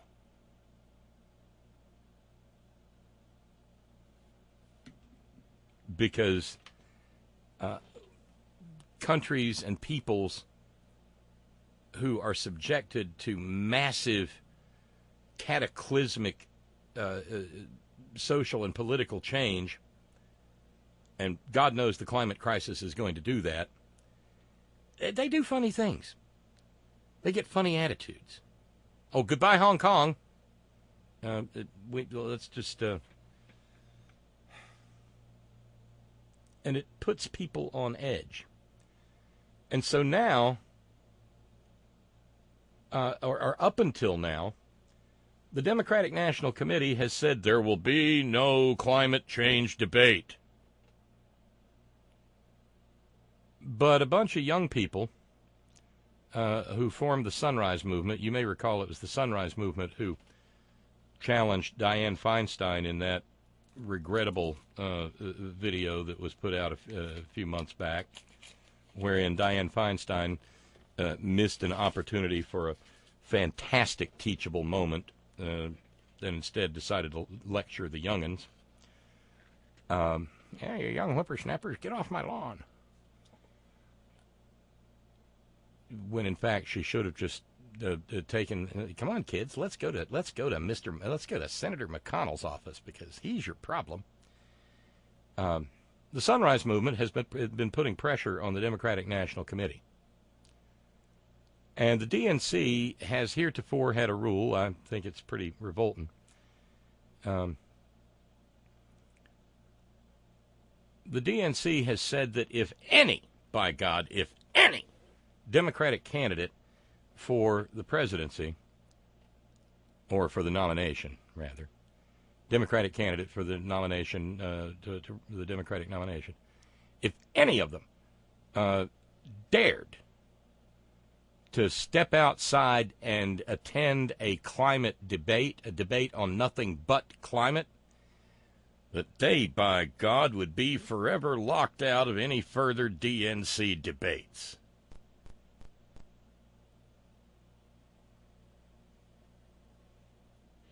Yeah, I've not been terribly sympathetic to that school of thought that answered, "Hey, the ice melted in my iced latte. Goddamn DNC, Debbie Wasserman Schultz. God damn it." No, I've not been sympathetic to that.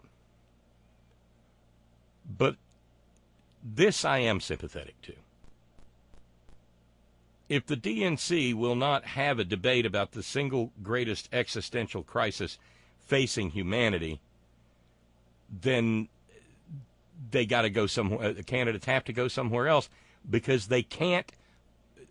In an existential crisis, you cannot be muzzled from talking about it. That rule reminds me of the rule that the House of Representatives had back in the mid-19th century that said, we're not even going to discuss abolition in the House of Representatives.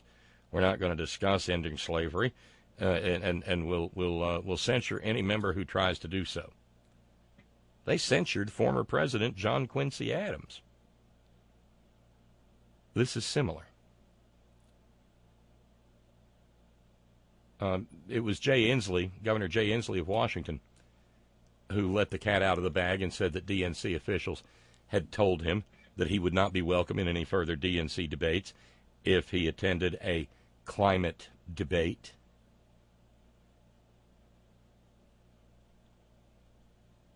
Now, this all the while that the chair, Tom Perez, says climate change is an existential threat, but then said we're not going to be holding an entire debate on a single issue area. And, if it was going to be an entire hour-long debate or 2-hour-long debate on, I don't know,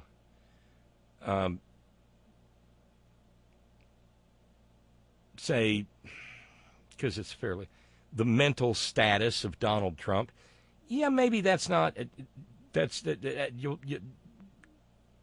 2 hours worth of, there's just not 2 hours worth of that man's crazier than a sprayed roach. But with more and more Americans acknowledging climate change as the critical issue facing, for my generation, our grandkids and our kids and ourselves, that's worth a couple of hours. Because there are so many independent component pieces of the climate change discussion. The hydrocarbons alone could eat up a couple of hours. But the American people also need to hear that there are viable solutions out there for a clean, green energy alternative economy. Sort of like what Elizabeth Warren was talking about with those millions of new jobs and a tens of trillions of dollars economy. And, John Hickenlooper can go. I know. I said I won't goon on any of the candidates, but John Hickenlooper ain't going to be president, and he can go pound sand. Not real impressed with John Delaney either because, it just looks like they're in the race to make sure that none of the more progressive candidates can get a foothold and get traction. But here's the good news. Next month, in August, the DNC is actually going to vote on a resolution on whether or not to have a climate change debate. That's a big damn deal. Or, as Joe Biden once said, a big fucking deal.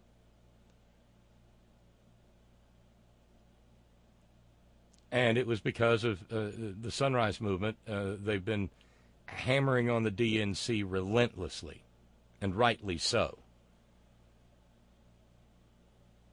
Because when you consider how the climate has gone begging, it's about damn time. If nothing else, just to level the playing field. When you consider all the time that has never been devoted to this issue on a pageant stage, and hopefully, I know, hope in one hand, shit in the other, see which one fills up first. Hopefully the DNC will see the wisdom of having such a discussion. So as of, I guess, yesterday, the DNC confirmed to Huffington Post that there was going to be such a vote. But there would be two proposals. One on an official debate and another on an informal forum.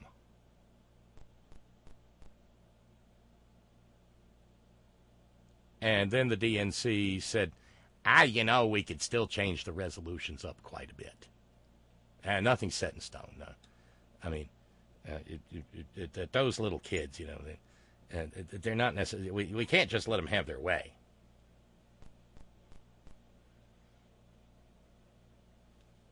So I don't know if you're feeling kind of activist. Maybe reach out to your local Democratic Executive Committee and say this message needs to go up the line to the Home Office. There better, by God, be a climate change debate. Because among other things, it's a way to get issues in front of the voter.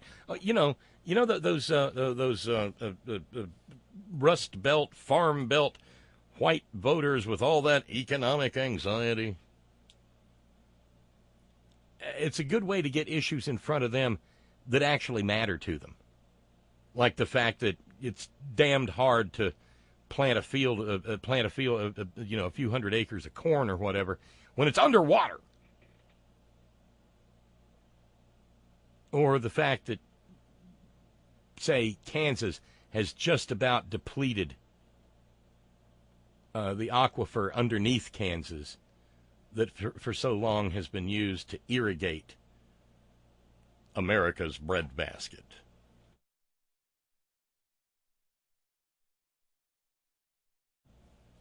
Some of them may be maggots,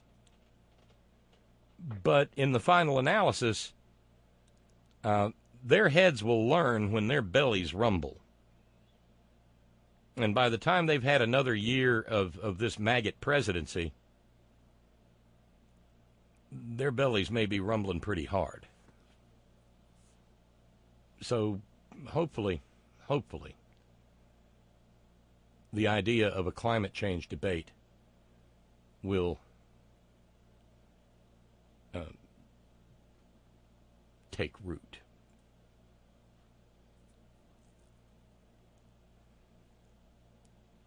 Will in Chicago said the DNC's arrogance is phenomenal. We might see over 1 billion climate refugees in coming decades.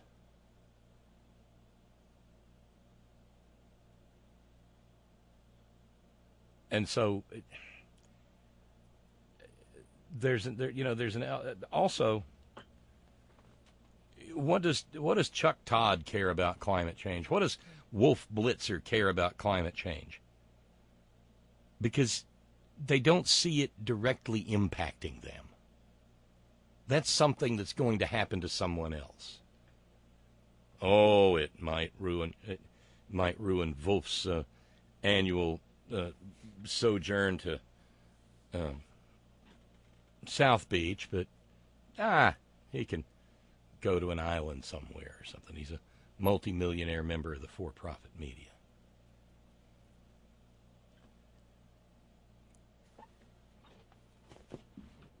And for once, because and this is the other side of the idea of a climate change debate. It's going to be pure bullshit if it's one of those situations where the for-profit media moderators look at the candidates and say, "You're trying to destroy the American economy with all this climate change talk."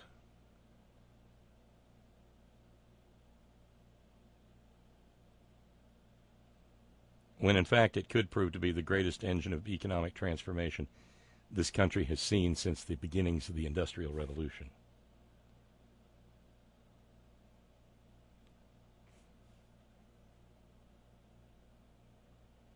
Monique says, "You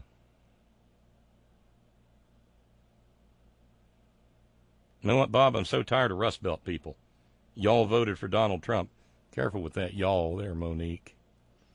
I ain't one of them y'alls. I'm not apologizing for being a New Yorker. Nobody asked you to apologize for being a New Yorker. Because y'all voted for the most moronic New Yorker in history. Mm-hmm. And, well, for all have sinned and come short of the glory of God, I guess. This state probably might still go for Trump. It's not a sure thing. I'd say it's a better than even thing. But all the promises that he made to the and look, that's the other thing. Stop thinking coal miner when you think West Virginia. Stop that. Like yesterday. Because there's a hell of a lot more not coal miners and not hydrocarbon workers at all in this state than there are coal miners. Now, the industry still exerts a disproportionate impact on the government. But as for actual coal miners, shit. More school teachers, more nurses, God knows, more Walmart workers. by orders of magnitude than there are coal miners. And some more of them are probably about to get fucked. And you know who? They're fresh out of Barack Obama's to blame for this. But another coal company has gone into bankruptcy. West Virginia-based Revelation Energy LLC and a spin-off Dodge they recently came up with called Black Jewel LLC. Well, they filed for bankruptcy reorganization protection in the bankruptcy court for the Southern District of West Virginia yesterday. A resident of Milton, West Virginia, yeah, I'll bet, by the name of Jeff Hoops, who's been a coal executive for a good long while, has about 1,700 employees over Central Appalachian coal mining concerns, and two big old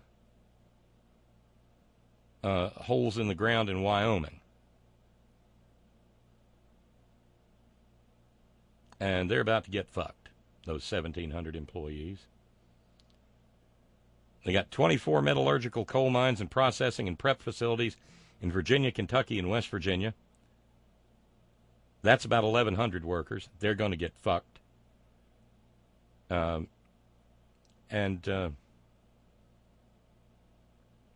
company's in the hole because this is how the coal business works. It all runs on debt. So they got millions of dollars in coal royalties they have to pay for. They got oodles of money in taxes that they're in the hole for. They owe more than $6 million in taxes in Kentucky and $1.6 million in West Virginia because, well, we don't have the common good sense to put a decent tax rate on a coal company. And by way of explaining away the bankruptcy or explaining why, Jeff Hoops said, adverse market conditions for coal forced us to this. There's lower demand for coal-fired electricity because of natural gas and renewables, and increased environmental scrutiny and overall coal market downturn. Well, there ain't no increased environmental scrutiny now, Jeff, you fucking liar. Hasn't been since January the 20th, 2017. Jesus, we can't even get the governor of this state to pay his goddamn taxes from his coal company, and his bills generally.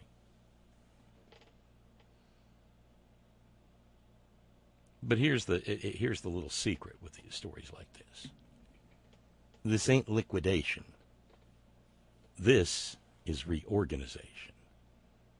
So they'll take all the assets and all the liabilities, and the liabilities will be wiped clean. It's kind of like salvation in Christianity. You get a clean slate. All your sins are forgiven. All your financial misdeeds and sins are just as though they never were.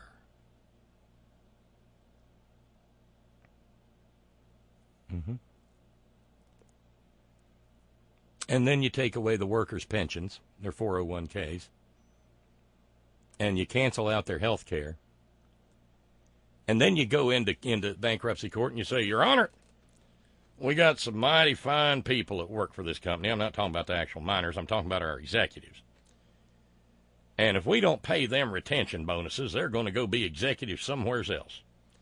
So we want to take that money that we put into them miners' 401ks and their health care and shit, and we want to give it to the executives instead as retention bonuses.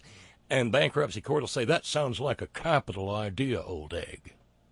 I think you should do it. Granted. And then all the stupid fucking miners look up and go, must be that muslin Kenyan Obama done fucked us even though he ain't president no more. Goddamned idiots. 8 years of the Obama war on coal. when they were doing everything that when coal production was higher than it's ever been in this state during the first 4 years of the Obama presidency.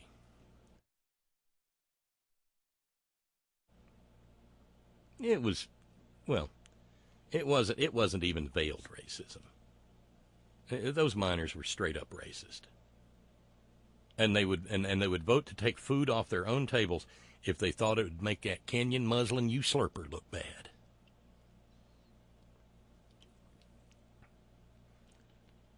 But every once in a while, old dogs do learn new tricks. And so even though Jeff Hoops is going to go on being filthy fucking rich, and even though he's going to continue to root around in his big old vast holes in the ground in Wyoming and continue to blow up mountains and continue to poison streams and poison people, poison the air, he's going to get to do it leaner and meaner. And since the people who work for Jeff Hoops and his Revelation Energy LLC, since those people don't know how to do anything but what they do, they will come back with their little hats in their little hands and say, we'll work for less.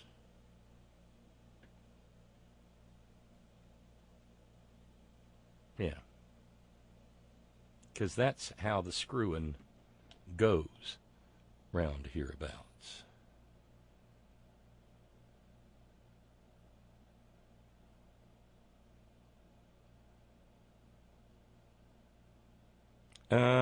We got a little less than half an hour remaining in the program. We still got $112 to go in terms of trying to keep up with fundraising. It's rather important that we keep up with that.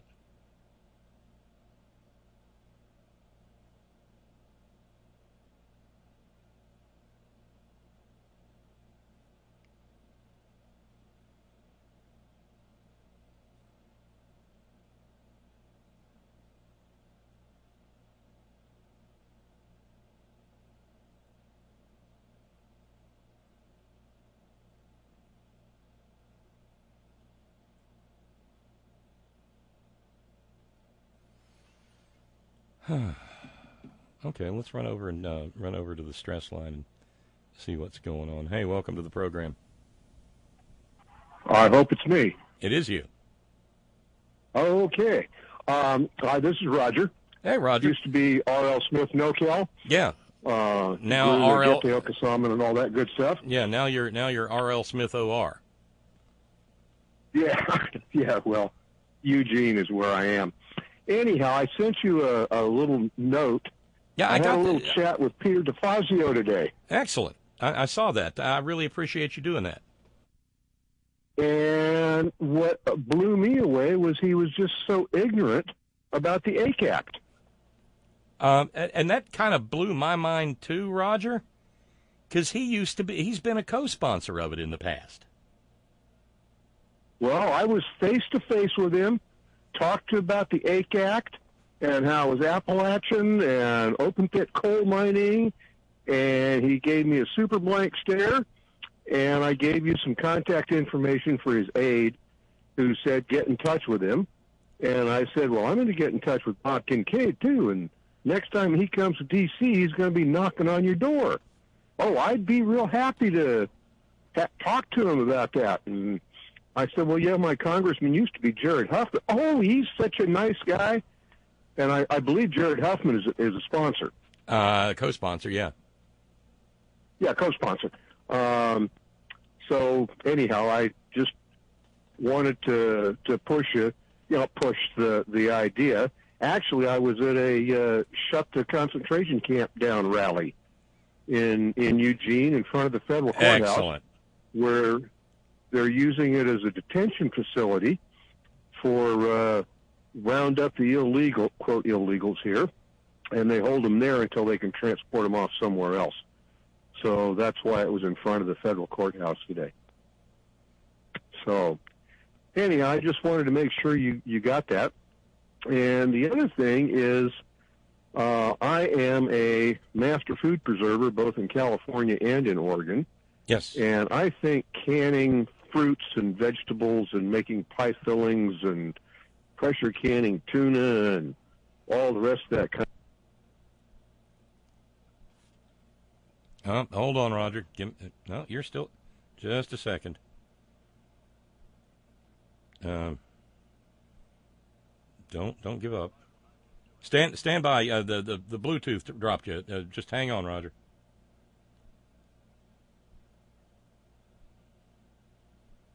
I gotta get it reconnected. This gizmo is rather old, and for some reason or another, it doesn't like to hold a pairing. But I'll have you back in a second. And there you are. Have I got you, Roger? Okay. Yeah. Yeah.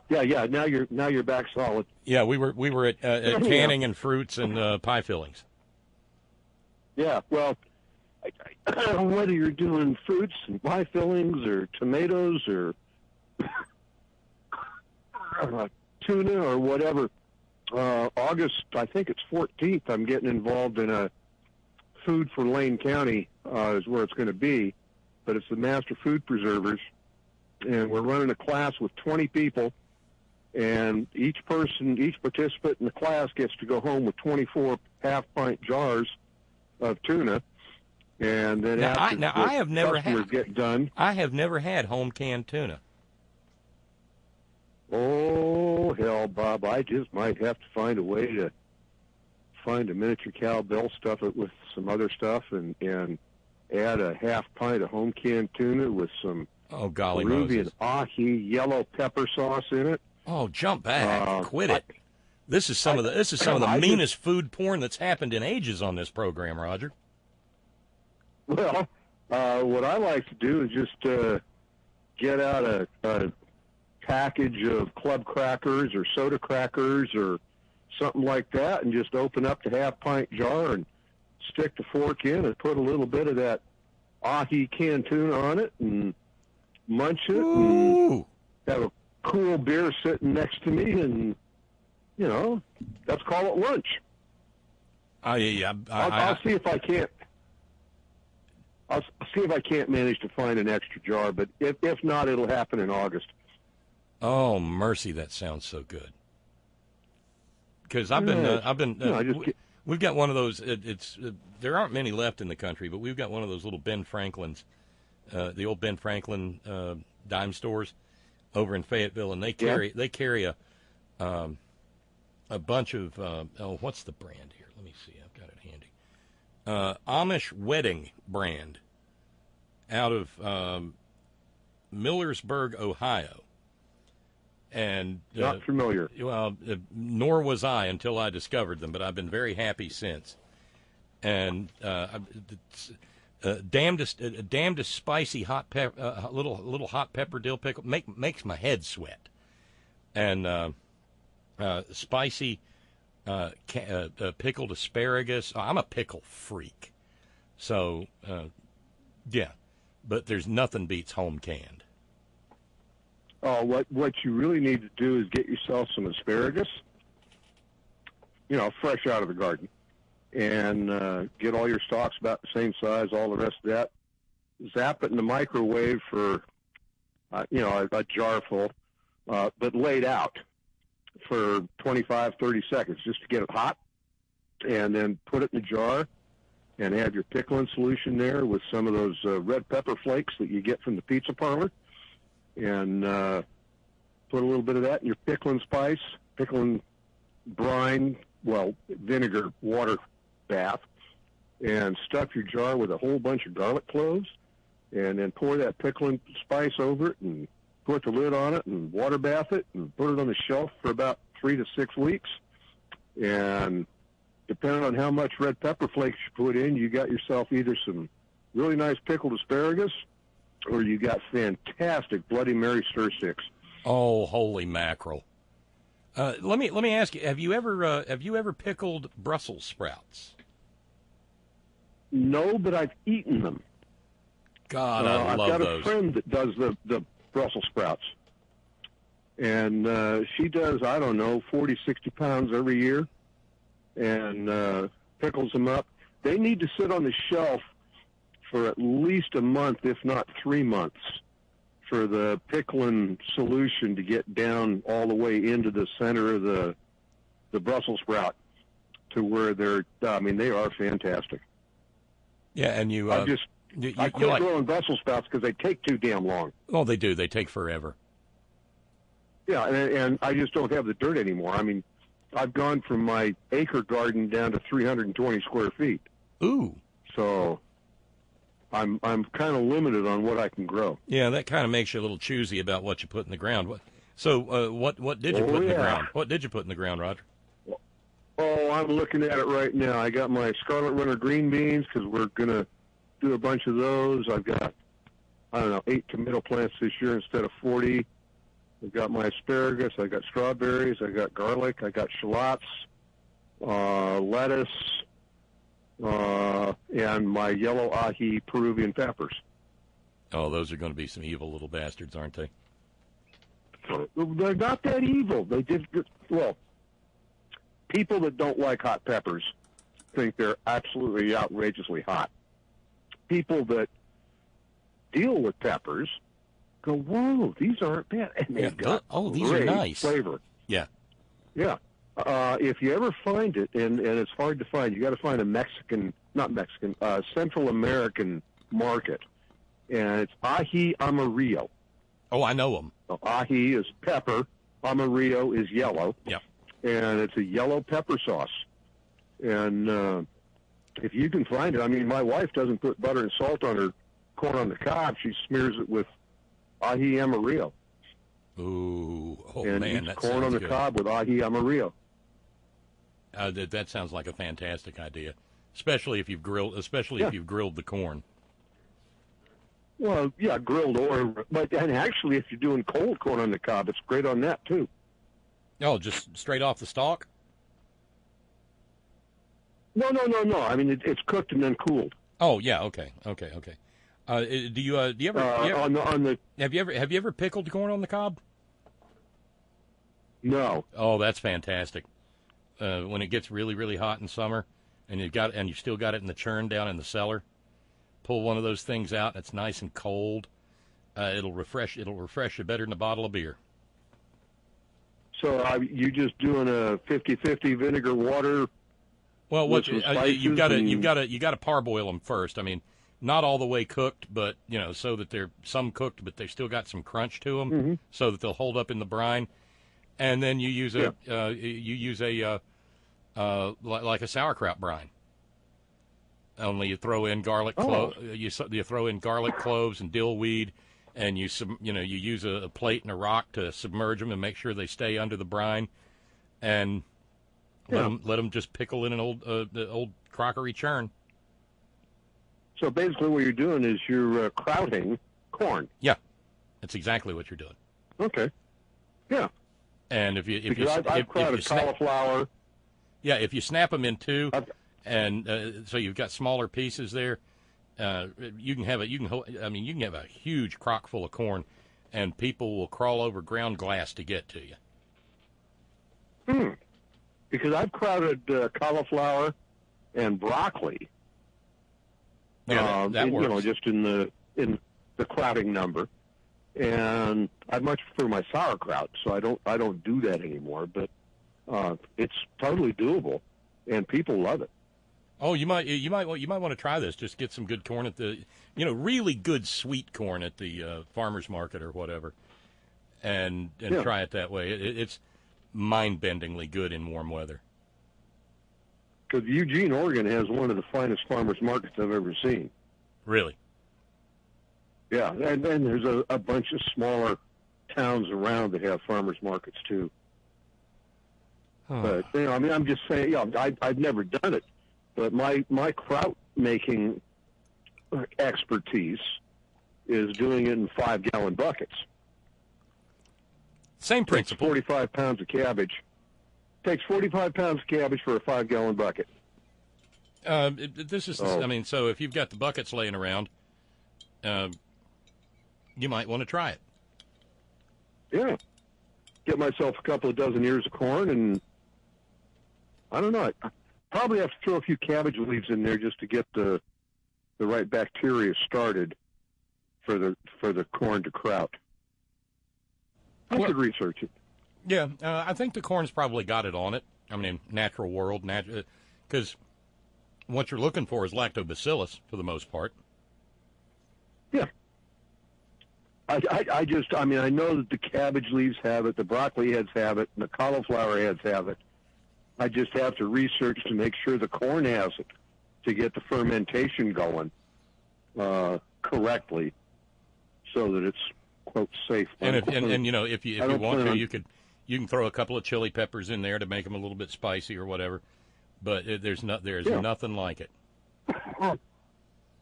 Well, I might. About the time the peppers come on, the corn will be in season, and if I don't have a nice clean bucket that I can find, I'll just go to any old hardware store and look at the bottom, and if it's a number 2, it's food safe. Right. Exactly. That's what I do when I'm like when I'm getting ready to do a bunch of ribs or pork butts or whatever.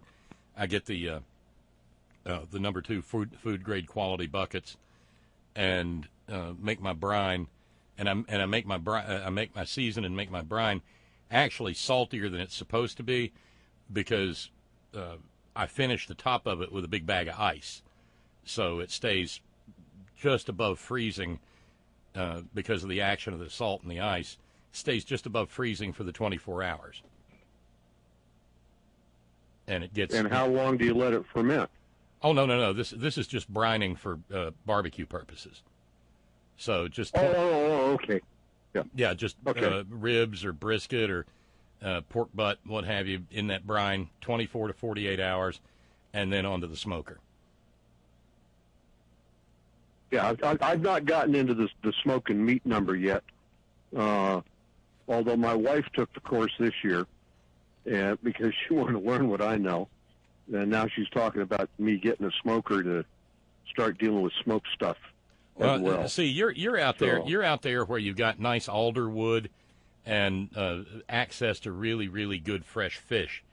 And if you can cold smoke fish over alderwood smoke, it's heavenly, just heavenly. Well, I've eaten smoked salmon all my life that was done on alderwood. Yeah, see, I can't. Alderwood is something. It doesn't happen here.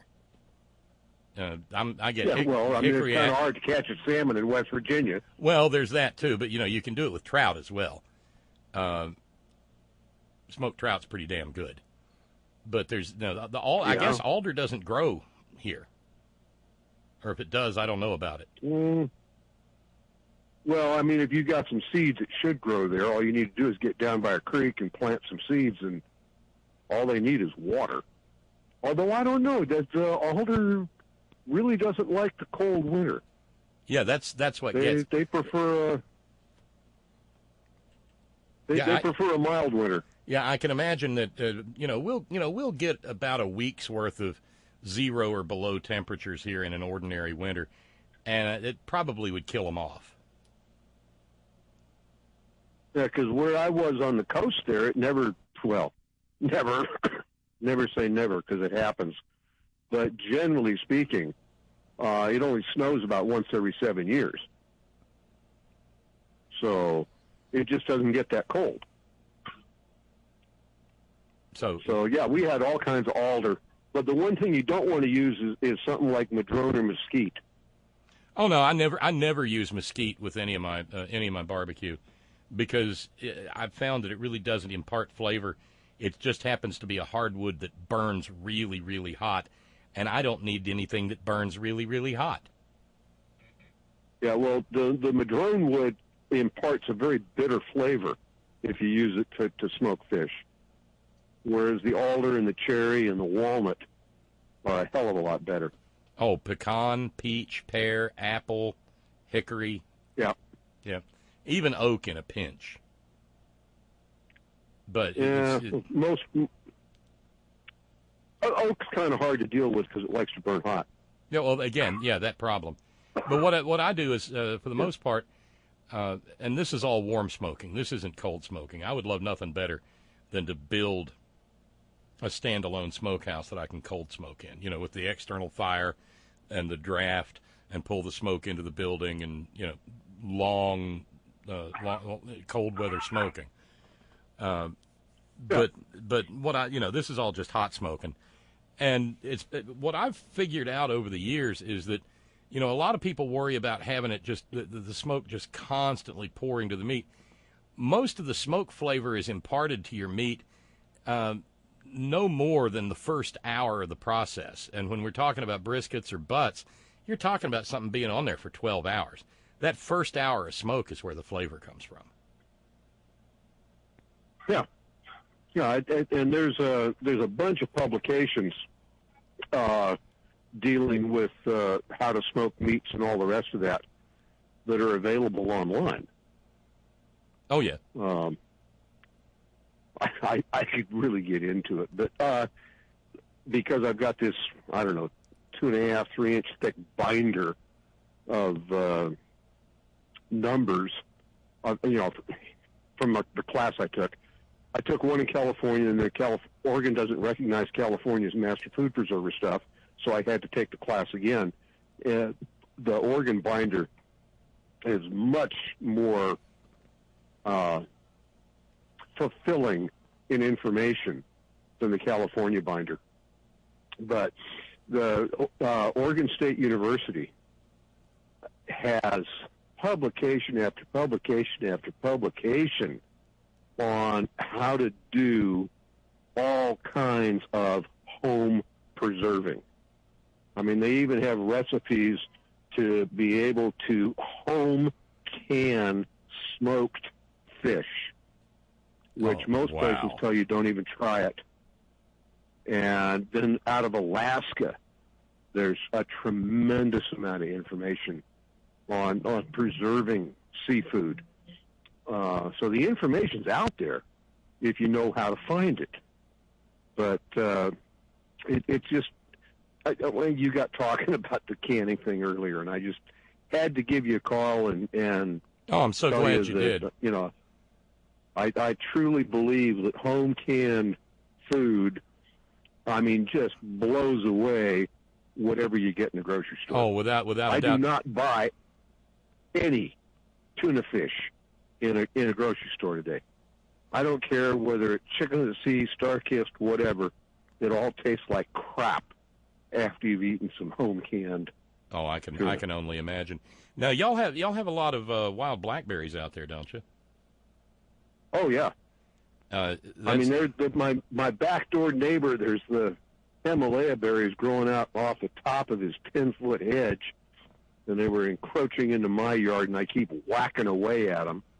Oh, they'll take the place. Crawl underneath his hedge and cut them all off, just to stop them from coming into my yard. But no, there's the real blackberry, which is a small seed, and then there's the Himalaya berry, which is a large seed. But the Himalaya berries, you mash them down with a potato masher, let them simmer, put them in a cheesecloth bag, and let the juice drip off, and go a cup of juice to a cup of sugar, simmer it up until the sugar's dissolved, put it in a jar, put a lid on it, put it in a water bath can, and 10, 15 minutes. I'll look it up to make sure, and all of a sudden you've got the best syrup for ice cream that you can ever have. Oh, my God. See, that's what I was thinking. One of my fondest childhood memories, my grandmother here at this place would can blackberries every year, and she'd send us, when we'd come and visit in August, she'd send us home with, 4-quart jars that we would then proceed to fight over. And she would make she'd make a sugar syrup and just tightly pack the blackberries in there and let them self-sweeten after she had, put them through the water bath. Nothing like them. Nothing like them. Just heavenly stuff. And you can add the pectin and then make your jelly too. But I don't know, since the kids left home and grandkids are too young, we just don't use jellies anymore. We don't use jellies or jams. But boy, I do love my ice cream I just opened up a jar of raspberry syrup that came from 2008. And it was still sealed. I popped it, poured it on the ice cream last night, and here I am talking to you. So forget about that 18-month lid bullshit. Just, if when you can it correctly, it's good forever. Oh, man, you're killing me. You are. Oh, that's just. Now I want blackberries. Fortunately, it's about that time of year here. So, yeah, let me ask you a question. I'm sorry I haven't been able to donate to you in quite a while, but that has to do with father-in-law and wife and moving and don't worry the rest about of that stuff. But once I sell the house in California, you're going to get something. But anyhow, is the address, I think it's Eisenhower Drive? Yeah. Is that address good to send you a care package? If you warn me in advance, then yeah, I can run over and pick it up. Okay, I'm not talking something that needs refrigeration or anything like that. I'm talking Oh yeah, jar of tuna. Yeah. But do let me know in advance. Or I mean, let me know when it's on the way. And that's Bob Kincaid Gmail, right? BobKincaid@gmail.com. Okay, just wanted to check before that would be for the email. Yeah. And then the mailing address. The mailing address is on the website at headon.live. Okay. Good enough. So, want to say hi to Sparky. Hope he's not getting too damn hot down there. He was trying every time. He was under the redwood. He was under the redwood tree earlier today. He's back in the man cave now. Yeah, I mean, I've tried to touch bases with him when I've driven through the area, and we just never seem to connect. So, one of these days we'll meet up, but I'm not sure when it'll be. So, anyhow, happy 4th of July. I hope you're not going to watch the shit show in D.C. No, I'm not. In fact, I just got a note from Darlene in Connecticut.